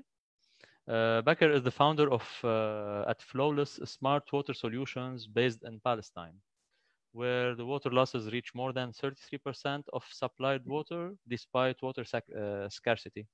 FlowLess vision is to help water service providers significantly improve water supply efficiency by minimizing these losses. Thank you, Baker, for joining us.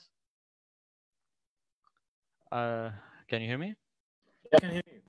Thank you so much. Thank you for joining us today. I will leave you now to lead on your presentation. Please feel free to share the screen for your presentation. Okay, thank you so much, Elias. Thanks so much, Berytech, for this webinar series. And thanks, Dr. Nadim, for the information that you have provided. Actually, in my presentation, I will be building up on what Dr. Nadim has already said. So let me share the screen with you. Yep. Can you see my screen? Yes, we can, Becker. Okay, great. Today I'm going to talk about innovative water, rethinking water supply for sustainable and resilient communities. So as Elias has already said, my name is Baker Bozeyeh from Palestine. I am a co-founder in FlowLess, which is a startup based in Palestine that provides smart solutions for water networks management. So for this presentation, I'm going to provide a little bit of background about water management, water supply, and also sustainable water resources management. And then I'm going to quickly talk about what we do in FlowLess. So let's get started. Yeah. So everybody knows that we have a very big problem in the world and in the Middle East with water, because we have high water stress, but also we are losing so much water because of inefficient management. Each year worldwide, we lose $14 billion in water losses. And in the Middle East, in the MENA region, these losses are estimated at $1.4 billion, which is a huge amount of money. And of course, loss in resources. So, and to tell you more about these losses, we lose this water before even it reaches to the end users, like the houses and the commercial business and so on. So, this map shows the map of the world, and you can see there is here a scale for water scarcity. And you can see that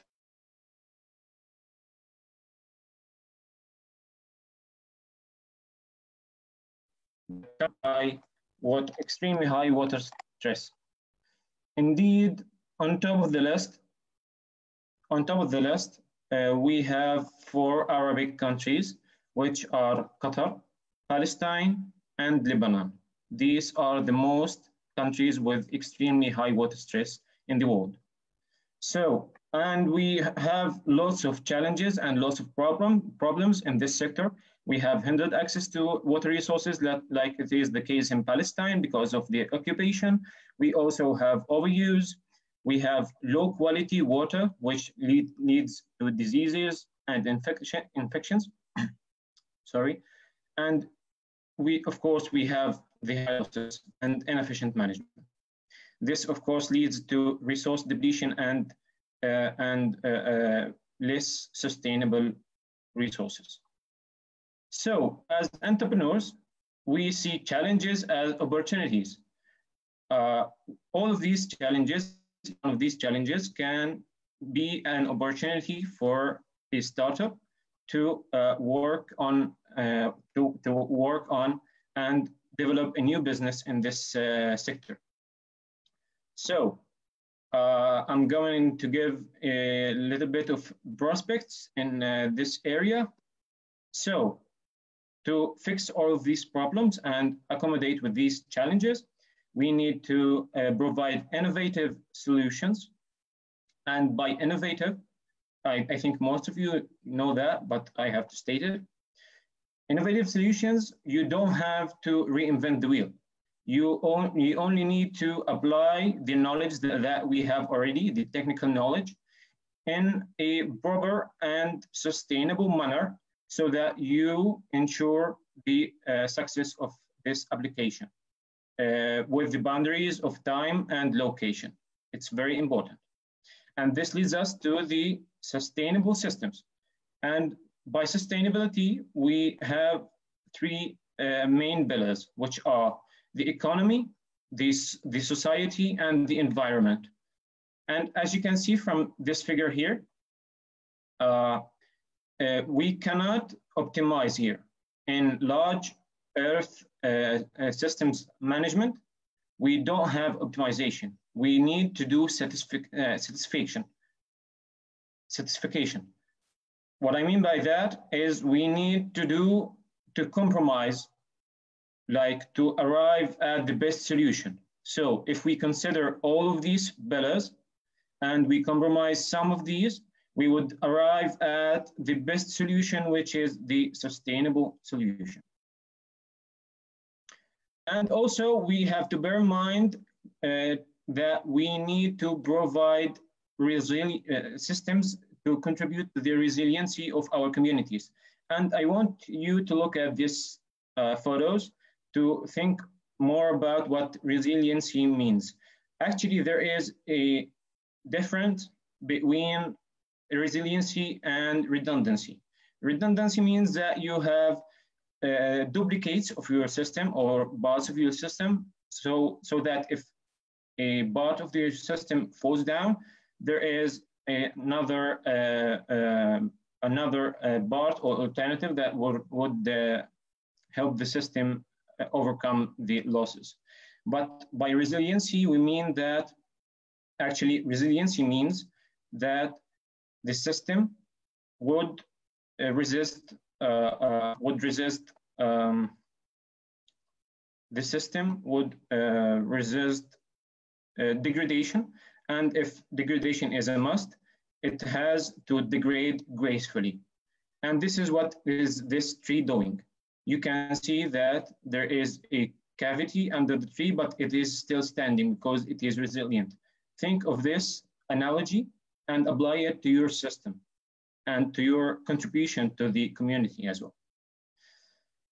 So in this slide, we are looking at approaches in water management and water sector in general. So the traditional approach here is the linear economy. And by linear economy, we mean that we have an input of raw materials. We produce these materials, and then the community and the businesses use the products. And then we have residual wastes. So it's linear, nothing goes back, no reuse, no recycling. And you can tell by now that this system is not sustainable because we are continuously using raw materials which might be scarce, like fresh water, for example. And we have wastes, and you can look at waste or what we traditionally call waste as new resources that you can use. So why to waste them?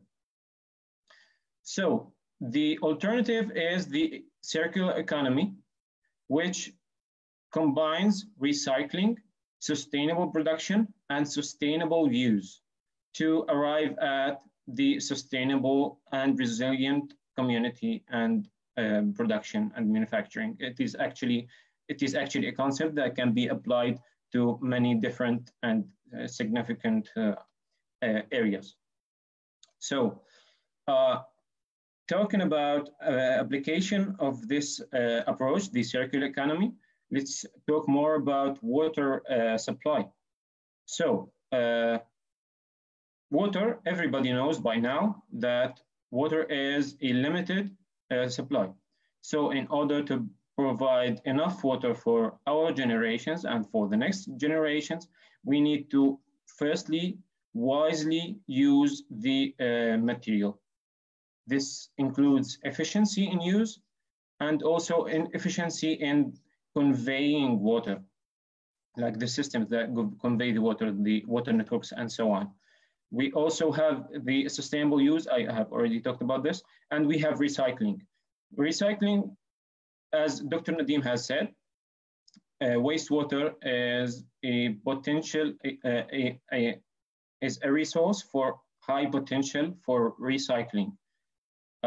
Basically because it has been practiced for so long time, it's well known, and it can be done in many ways. So, as entrepreneurs, how we can apply this in the water sector? Well, we have so much, many concepts to take into consideration, and we also have many applications that are on ground to learn from. So we have the concepts of the water-sensitive urban development, which means that we take water as a crucial part in the planning phase in planning our cities and communities. We also have the blue-green infrastructure, and we have the alternative resources. And alternative resources can include so much resources like recycling wastewater, as I have already said. There is also a very big potential for water harvesting and similar systems, which provides convenient water supply in some cases, like in separate households.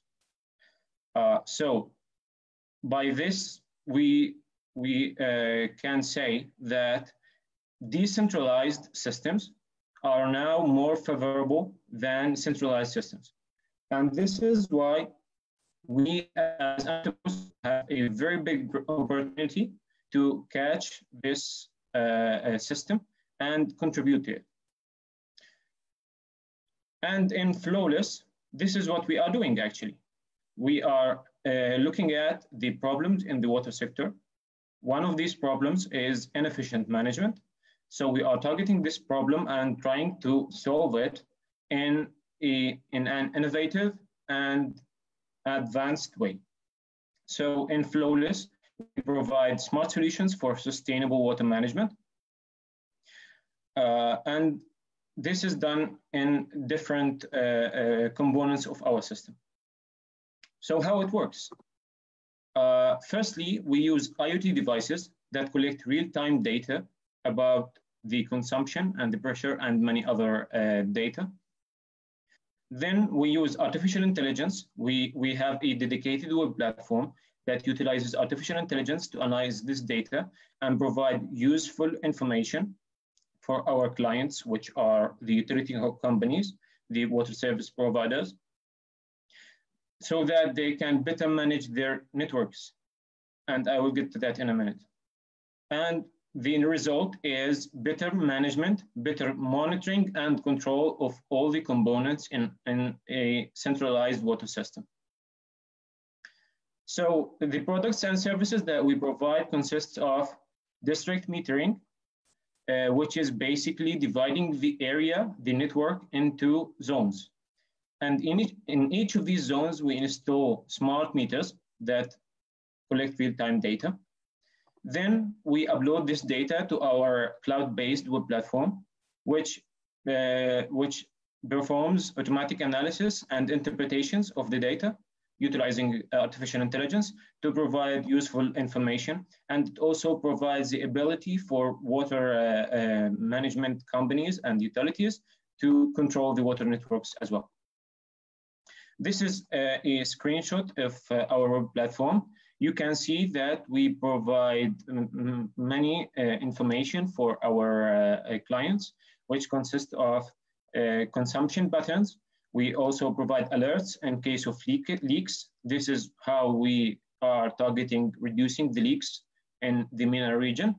We also provide statistics for the consumption and water use, so that the company can distribute the supply of water evenly and fairly.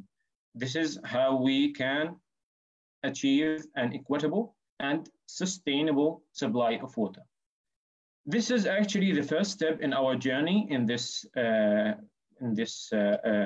venture in FlowLess, because after we have all of this information and we analyze it, we can know which of the solutions that I have already talked about, like recycling, like water harvesting, like looking for other types of or other resources for water supply. And then we can apply the most sustainable based on real-time data, on data from the field, which would guarantee higher probability for success for any system. And as I told you, in this, we have so much uncertainties, so we need the data to move on. Like, for example, somebody would say that desalination is the solution to water scarcity in all over the world. But this might not be the case for every country. Like in Jordan, for example, maybe in Lebanon, the desalination may not be the best solution because of its high cost, and also it uses so much energy, which is not sustainable. By this, I have arrived at the end of my presentation. Thanks so much for your for this opportunity. Thanks for listening, And this is my contact information. Feel free to reach out to me. I would be more than happy to contact with you. Thank you so much. Thank you, Becker, for your intervention. If you have any questions to Becker, please post them on Slido now. I'll be sharing now my screen.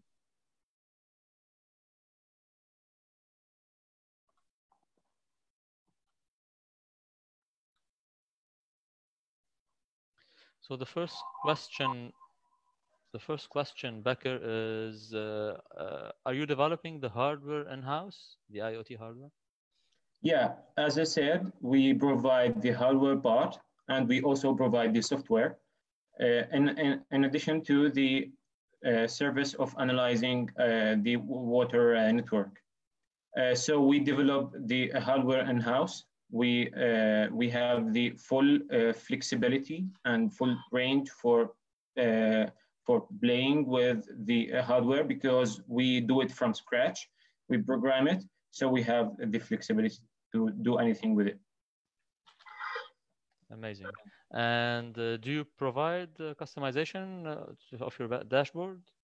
Yeah, actually, this is another advantage of our system, because we provide a customized experience for each of our clients so that they get the most out of our system based on their needs. Okay. Another question is, did you consider water quality monitoring as well? Yeah, as I already said, we have a full range of flexibility in our system, so we can integrate any type of sensor or actuator or driver. Like we can control pumps. We have the ability to control valves as well, and we also can connect water quality measurement sensors to our system.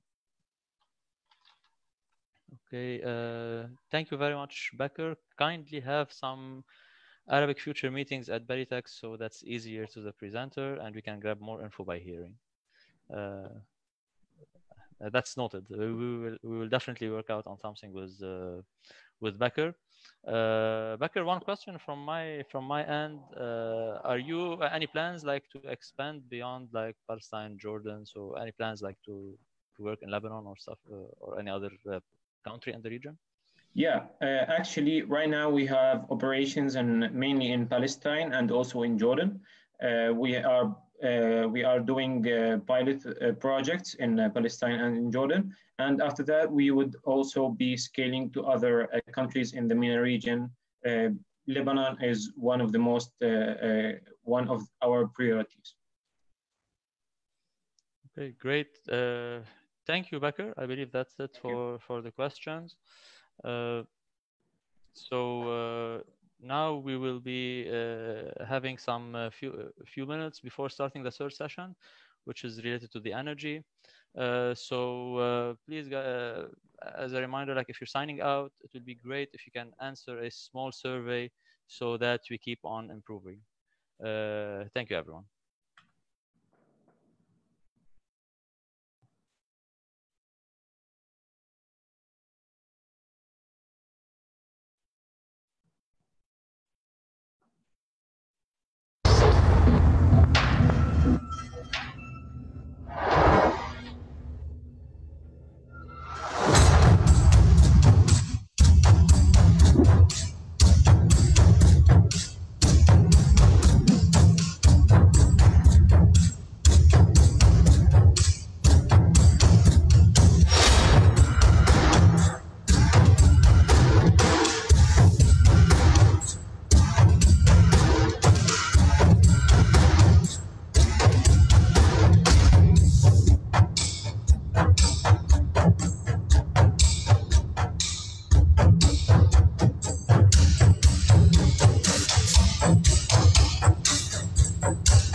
Hi again.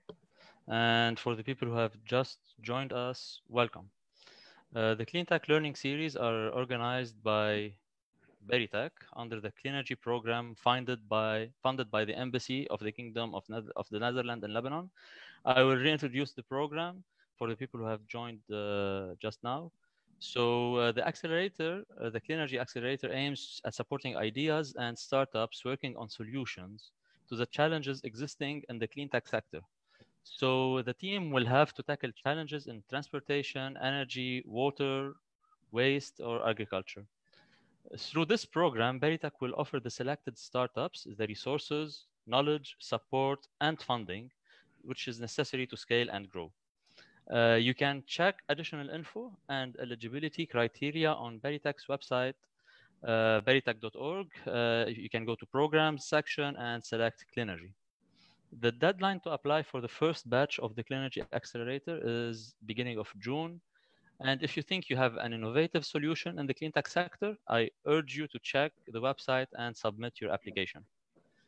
In our first session today, we welcomed Shada El-Sharif and Georges Bitar, who shared their knowledge in the field of waste management. And in the second session, we focused on water and wastewater management with Dr. Farajalla and Baker Bozeyeh. Now, in the last session of the webinar, we're going to focus on the energy. And please welcome with me our two guest speakers, Walid Al-Baba and Reem Asad. We will start first with our expert in energy, Walid Al-Baba. Walid is the managing director of WEPCO in Beirut. He is the co-founder of Lebanon Green Building Council and president of the Lebanese Solar Energy Society. He is also a senior advisor in energy efficiency and renewable energy of the General Director of Industrial Research Institute. He is the Secretary General of the Board of the Swiss Business Council in Lebanon, and he's representing the Lebanese Association of Engineers and the engineering associations of the Med countries as the chairman of the Technical Committee of Energy and Renewable Energy. Walid, thank you for joining us and answering our invitation today. We're glad to have you with us in the Cleantech Learning Series. I will leave you now to lead on your presentation. Please go ahead and share your screen. The floor is yours. Thank you, Elias. I'm sharing now the, yes.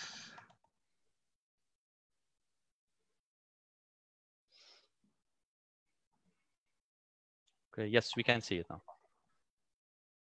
It's okay? Yes, great. Yeah. Please go ahead. Yeah. أهلا وسهلا بالجميع. I thank you for staying till the end. I will try to be in this presentation giving a short aperture on LSES as well as the clean tech innovation and job opportunities that we can find in the energy and energy efficiency. First of all, about Lebanese Solar Energy Society, which I'm serving as president for these 2 years. It has been established in 1980 as an NGO. We are members from many specialties, from university, professors, engineers, industrials from all Lebanon. Unfortunately, to the war, the activity of LSES was stopped till 1990, and then it resumed its activities in 2002. As you see, our vision is for a Lebanon run by renewable energy. The objectives are to get together association, professional, individuals interested in development of solar energy, develop educational programs, training session in various renewable energy sector. We aim to set up a quality label for the services we do in the solar energy fields.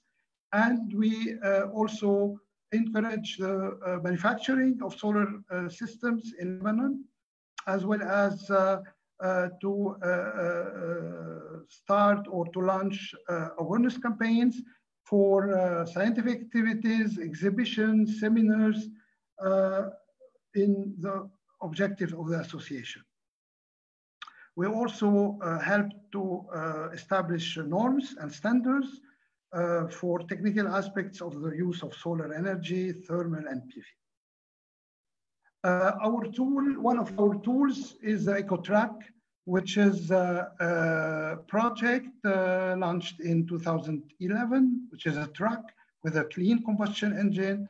And we try with this truck to show to all students the application of renewable energy, including the solar application, the PV, the biomass, the wind, the hydro, and we have a small stove wood inside the truck. And this truck has been, let's say, the idea has been launched by LSES together with IRI, with this Industrial Research Institute.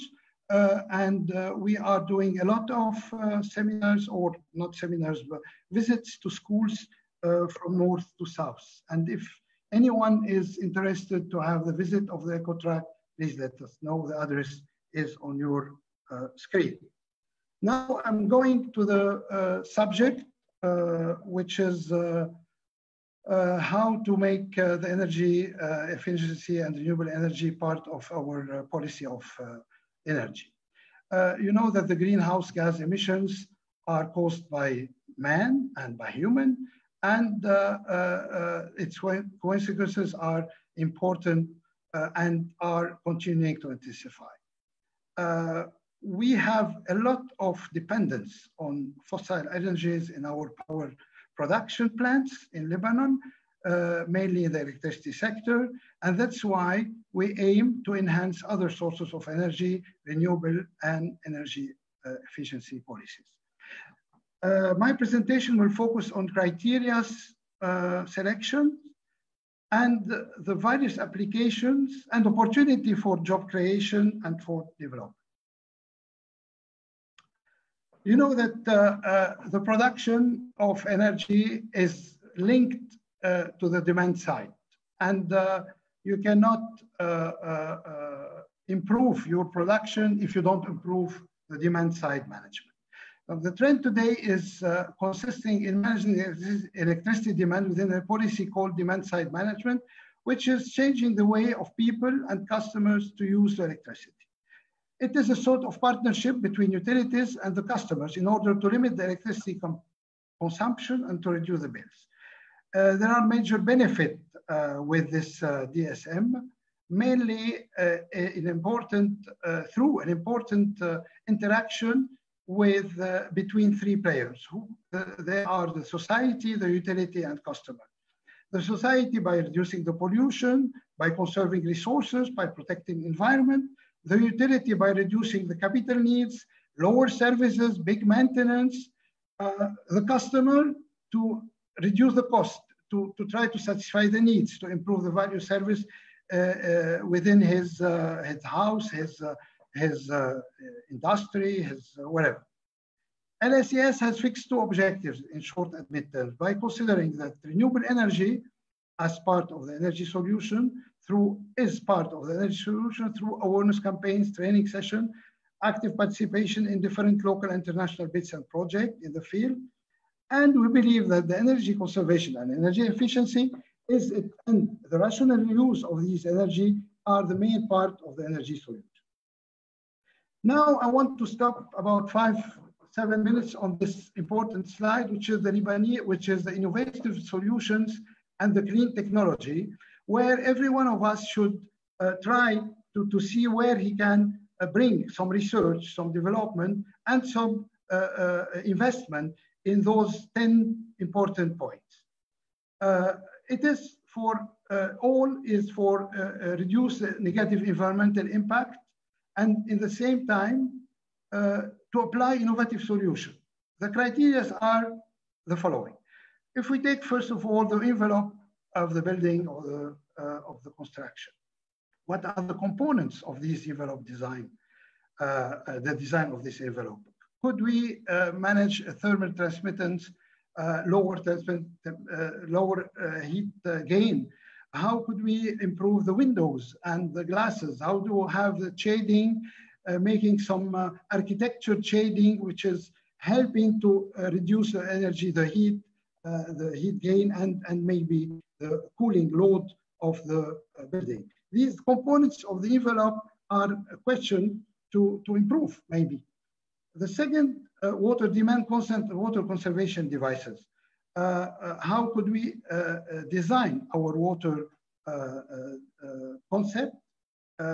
How we can figure the devices for reducing the amount of water we can use, reducing water by aerators on the taps, for example, a single example, with a higher pressure and low flow will make our resource of water more conserved. This is an example. The wastewater, black and gray water generation. Dr. Farajalla spoke about the wastewater as a community, as treatment as a sludge. I would say there are a lot to do also on gray water, which is the soap water.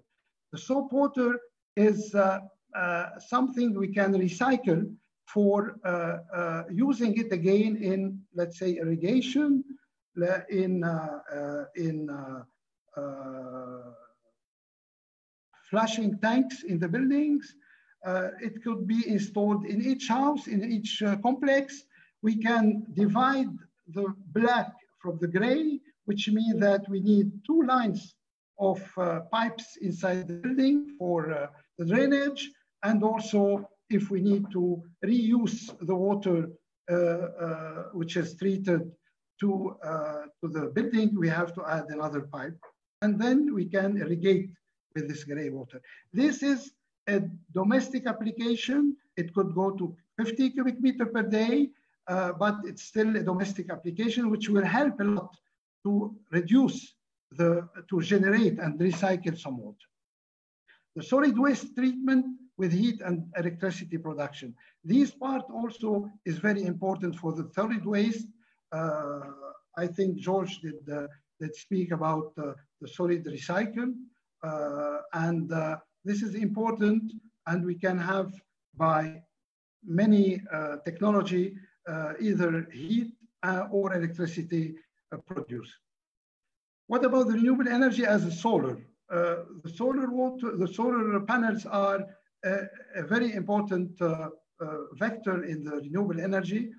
And I would say if it is integrated in the architecture of the facade, it will bring a double function. It will maybe insulate the envelope, and also it could be another part of water heating system as plus a backup system.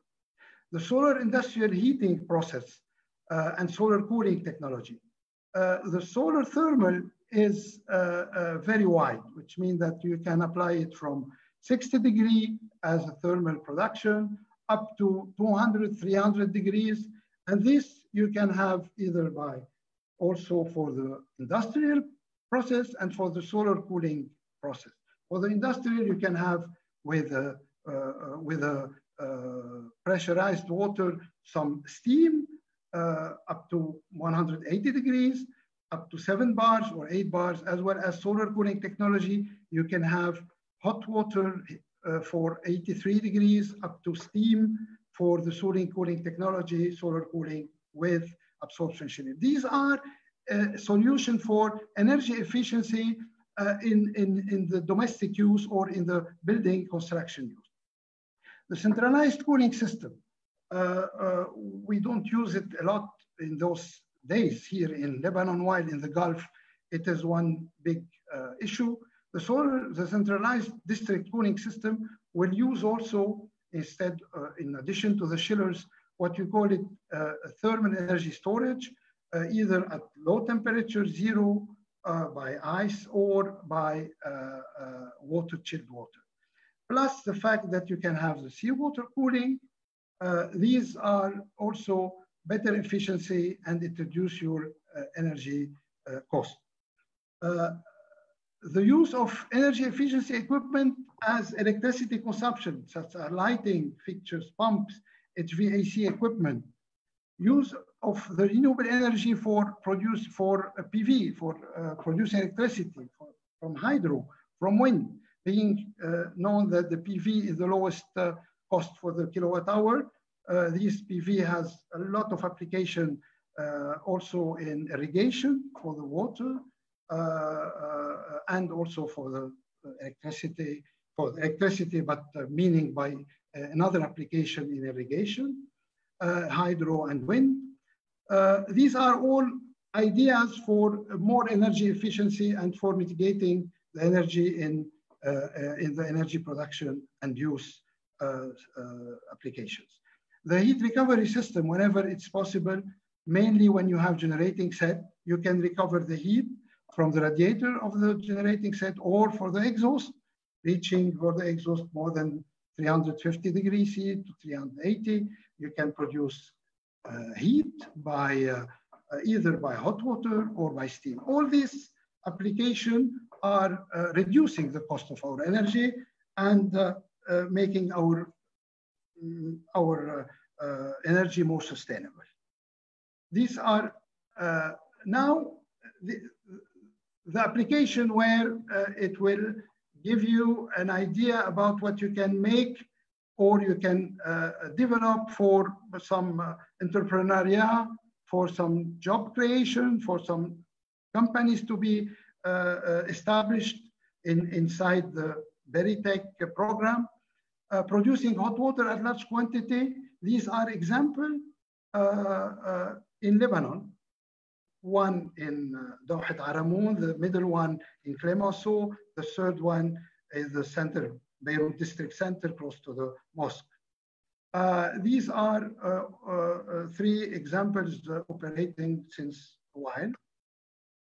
I spoke about industrial steam process. You can have the concentrated solar power by linear concentrated Fresnel collector, which will have steam generation between a mix between water going to steam, then to an industrial process, or oil instead of the water, and then you can have also industrial processes at mid temperature range, not 60, neither 400, around 180. This is another application. I spoke about cooling system using absorption chiller, simple effect, single effect, double effect. These can use the heat source, and then you don't use any energy because the absorption chiller is a sort of bromure de lithium bromide, which is instead of the compressor, the refrigerant, and making the cycle of the refrigerant cycles going on, and you can refrigerate or cool the condenser water by the cooling tower, as well producing chilled water. The consumption of a 500 ton of refrigeration in absorption chiller is not exceeding 6 or 7 kilowatt pumps, which is the pump for recirculated condensate or other things, which is a small pump for 6, 7, 8 kilowatt. And you are producing 500 ton instead of using a big chiller. And the coefficient of performance of such absorption chiller, which is double effect, which is installed already in American University of Beirut, in the medical school, on the central power center below the medical school, is 2 times 500 ton. It is a cup of 1.3 to 1.5, which means that you put one thermal, megawatt thermal, you receive 1.3 to 1.5 megawatt cooling. This is an application to reduce the energy and to use a more sustainable energy. The PV, everyone will know the on-grid system, which we can have a lot to discuss about it with the smart grid and with the smart meters. There are many components to be developed also in PV for new companies going for new startup. If we go to the off-grid, which is smaller for independent rural area, this you can have the batteries where the storage is important. And then many startups could work on battery banks and on inverters. And this is also one sustainable energy and renewable energy acts of work. The gray water system, which is, I spoke about it. This is a nice picture where you have a small 1-2 cubic meter per day with a biomembrane system, which is in the cut section. And this BMR, biomembrane, will treat the soap water. And then you put some oxygen, you give him some oxygen for the bacteria, and then some of water pass through the biomembrane, some other couldn't pass, and you will have a water clean for irrigation and for reuse in the residence. And you can reduce your, you can save about 40 to 60% in your water consumption. As a conclusion, I would say that there are 3 important points. Innovating in clean energy using renewable energy and energy efficiency product will lead the way for the transition to a sustainable environment. Each application shown in this PP will give us idea about the future plan for research activities by developing new components for increasing the performance or increasing the performance of existing one, aiming to reduce the use of conventional energy sources. Believe me, I'm an engineer, and I'm proud to work with universities. I'm proud to work with the social society, the civil society, with the NGO, with the academic part, because any idea for engineering to be successful should be supported by research and research and research. And that's why what you are doing at Berytech is very helpful for the future generation. The second point is the adopting solution ensuring a more stable energy supply by reducing the energy cost, replacing what the private diesel generating set are doing, and increasing the revenue and investment in business from the production to the side demand for a development of the sustainable energy level.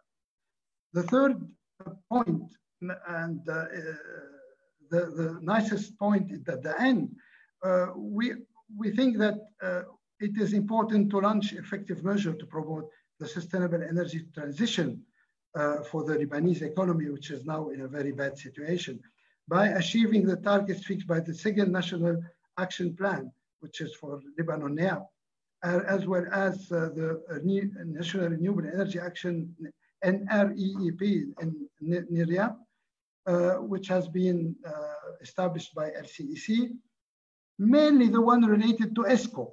And here, the nice information I want to forward to you, that we as LSES has signed with EU recently a project which will develop the ESCO works in Lebanon. And we have to find 35 SMEs for being able to receive an energy audit, as well as we have to form 50 energy audit for increasing the energy audit companies existing in Lebanon, which are about 15 as per LCEC work done by LCEC, increase it to another 35, and then make the frame, legal frame, and the financing incentives for making the ESCO feasible in the future by a federation or a sort of legal aspects to encourage the use of energy efficiency and renewable energy in Lebanon. Thank you very much, and I'm open for any question. Thank you very much. Thank you, Walid, for this great presentation. I'm sure we have lots of questions. A reminder for everyone, if you have any questions, please post them on Slido. I'll be sharing now my screen for the questions.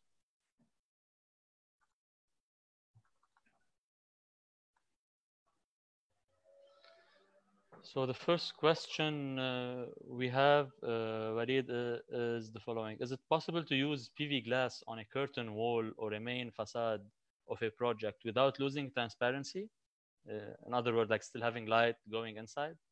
There is, yes, you can use it, because there are some research on mixing some area where the glass can pass and the other part would be generating electricity. Yes, there are a certain percentage, and there are certain, but it is, you know, I visited a factory in Holland 10 years ago, 12 years ago doing this. Yes, it is, but in what proportion it is to be clarified.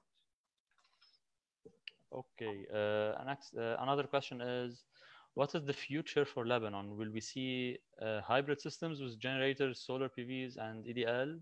What is the opportunity for innovators would be in this business model? I think I'm not the person who will. I hope that it will always be an hybrid system. For sure, the hybrid system will remain. At what proportion? This is the question. Is it with generator, without generators?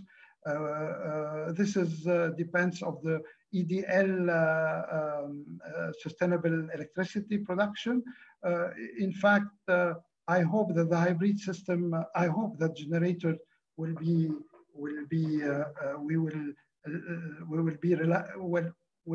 less reliable than before, but we will use for sure hybrid system. The business model for innovation, it is case by case. You see, in Switzerland, they do some village where they have a PV in each house, and then for let's say 50 houses, and then when they need when one house is not using the whole electricity, there are internal system feeding the other houses. For the business model, every country has its specificity, and I think that creating a model should take in consideration the local behaviors or the local habitude, what you are doing on our technical aspects. Great. What are the qualifications for getting the audits that you were talking about? This is we will start doing the project with EQ, which is the Institute per la Cooperazione Universitate. In fact, I will not take any freedom to speak about the project because LSES is part, and the leader is ICU, and I will let ICU define with LCS and announce the status or the needs. Okay, another question, will we see, like in other countries, the transport of energy billed separately from energy production? I hope so, yes. I don't know, but I hope so. I hope so, okay. By a private and partnership PPP. I hope so. I'm not the one who is deciding, unfortunately. Okay. And what are some of the difficulties you face in renewable energy private sector projects? In fact, there are many things. I was in Tripoli once, and I met someone who installed from Kadisha Electricity a smart net metering system. You know, with the net metering, you can have credit debit of the energy you are using. And then he told me, when I will have an excess, they don't pay me the difference. Why should I produce PV if I cannot have a payback period by using? Till now, the sector of using the PV, I'm speaking about PV, should be more defined. Using solar thermal, it is really very, very easy because you can have a tank which is produce the hot water, distribute to the whole building. Then with a meter, energy meter, or water meter, and then you use your extra to heat the difference of the hot water, which means that it is like the lift. It is a part of the common services of the building. If you have a central building, if you have a decentral building, residence, private residence, you can use it without any difficulties, and it has a payback period of 2 years. There is every sector of the renewable energy has its difficulties and has facilities. Okay.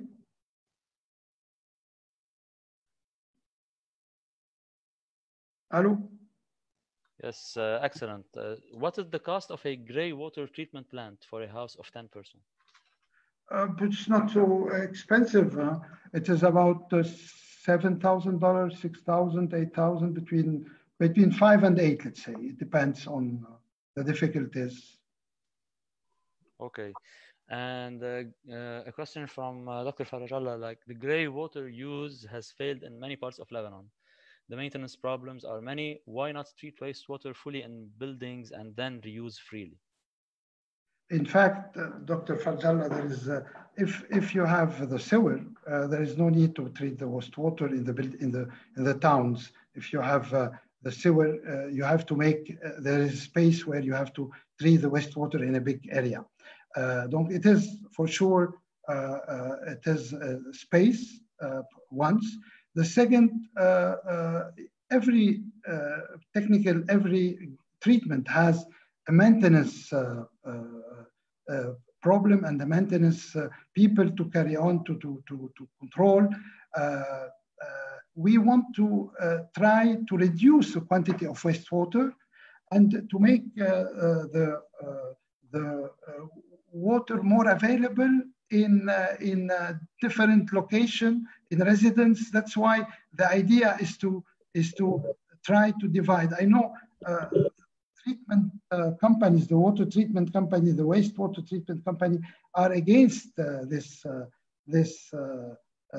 treatment. They do it, but they do it when it is specified. When it is not specified by the consultant, they don't do it. Yes, but in both wastewater, they need maintenance, as well as gray water, they need maintenance. Both need maintenance. Any technical problem need maintenance. Okay, for the next question, have you felt any decrease for renewable energy interest because of the gas expectations of the government? Not yet, not yet, no. There are still, thanks to the LCEC, which are doing great work, we hope that the gas it's not a totally clean, it's 50% clean energy, but it is important to have gas instead of fuel. But RE will be always, RE is not coming to take the place of the fossil or the gas. RE is there to help and to reduce as much as possible the gas emission effect, the heating effect. This is not to replace, but the gas, we hope that we have, I personally have great expectation for the gas, but it will not decrease in any way the RE interest. In my opinion, yes. Definitely. And for the last question, do you think we will have some good renewable energy jobs in Lebanon in the near future? Definitely. Definitely. Excellent. I would like to thank you, Walid, Most welcome. for this intervention. It will always be nice to having you on board with us. So now I would like to move on to our last but not least speaker, Reem Asad.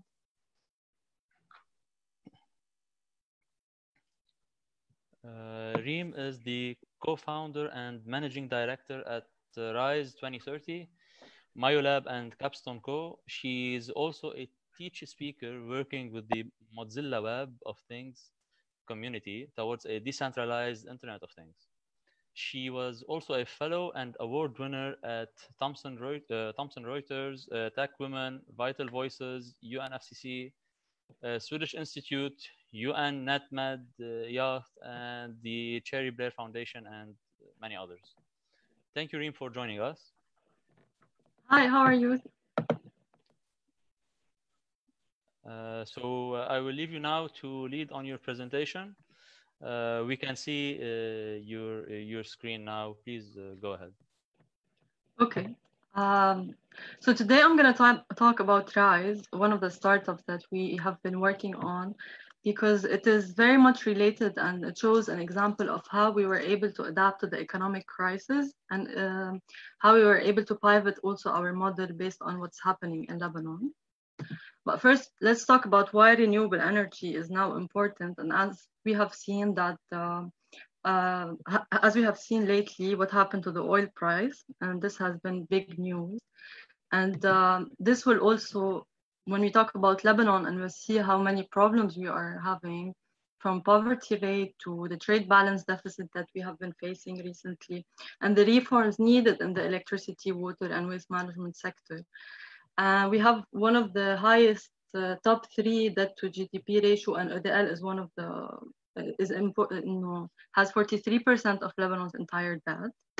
And this is why I would like to thank Berytech for helping entrepreneurs reach out to those sectors, and especially now with the COVID crisis and how it will push towards more environmental solutions and approaches. And also because during an economic downturn, it's very important for entrepreneurs.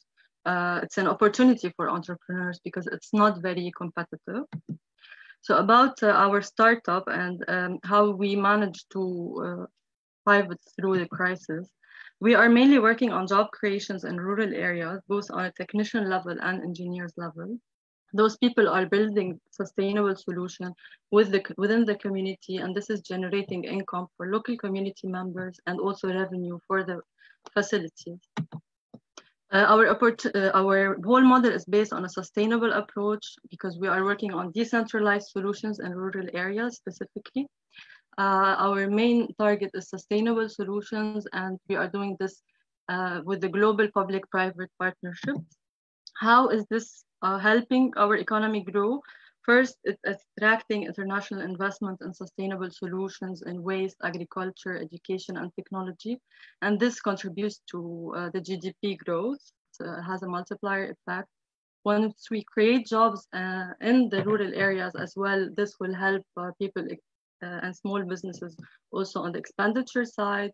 Once you replace the illegal generator or any issue that have been happening, this will create reduced leakage, and on the long term, it creates economic growth. One of the examples that have been successful is a project that combined both waste and solar. And we trained community members from scratch who had no prior experience in solar or electrical, and they were able to build their own system. And this facility creates jobs for drivers from the 18 partner municipalities, waste management, electrical technicians, sorting at source NGO. So it was helping the whole community. We've also done a lot of local community empowerments in helping local farmers, helping women, recycling, landscaping, women association. How is our model different from the usual model? It's because we are training community members and they are building their own sustainable solutions. So we are involving farmers, youth, women association, local NGOs, and municipalities all together with the international community. And they are being taught how to do this alone. We are not bringing someone from the outside to do this work, and then we will see that the local community members will not be involved. So this is one of the main elements that we are working on, is empowering the communities themselves. Also, we've managed to integrate women into the sector, and we've created the first all-women solar crew in Lebanon and proved that women can compete in those male-dominated sectors.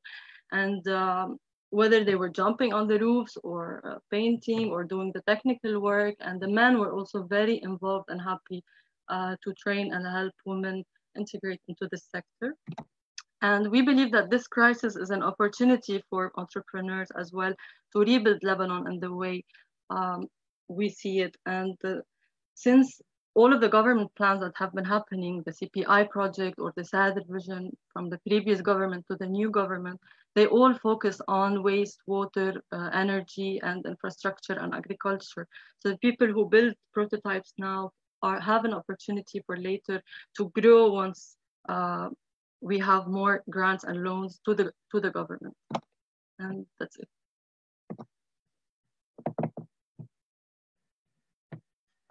Thank you, Reem, for this intervention.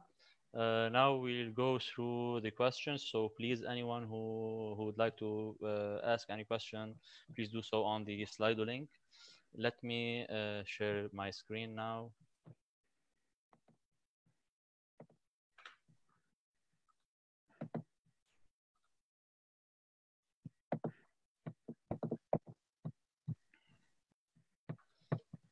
Okay, so anyone who would like to ask any question for Reem, please feel free to post it on Slido now for her to answer.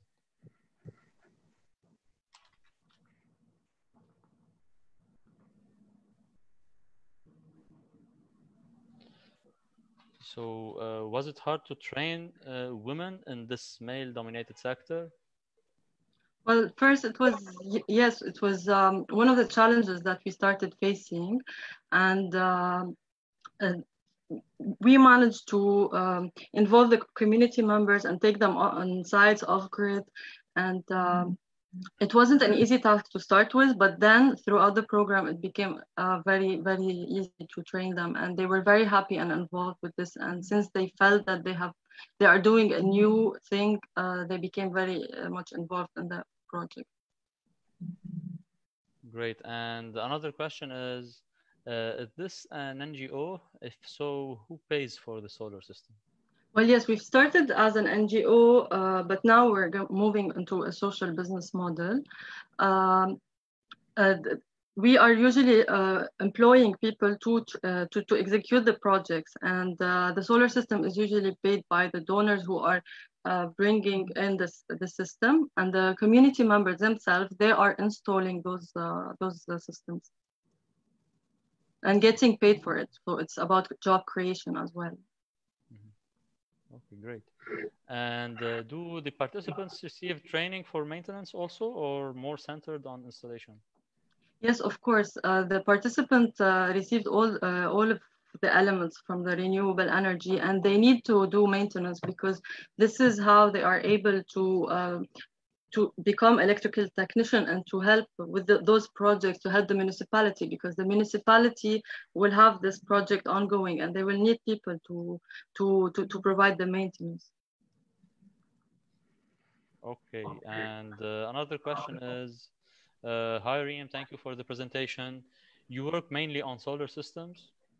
So we've showed one of the examples where it's not only solar, we were working on a waste management facility. So it's not just with anything related to renewable innovation, sustainability. Our focus is on sustainable solutions, but this project was able to combine both waste and solar all together with job creation as well. Excellent.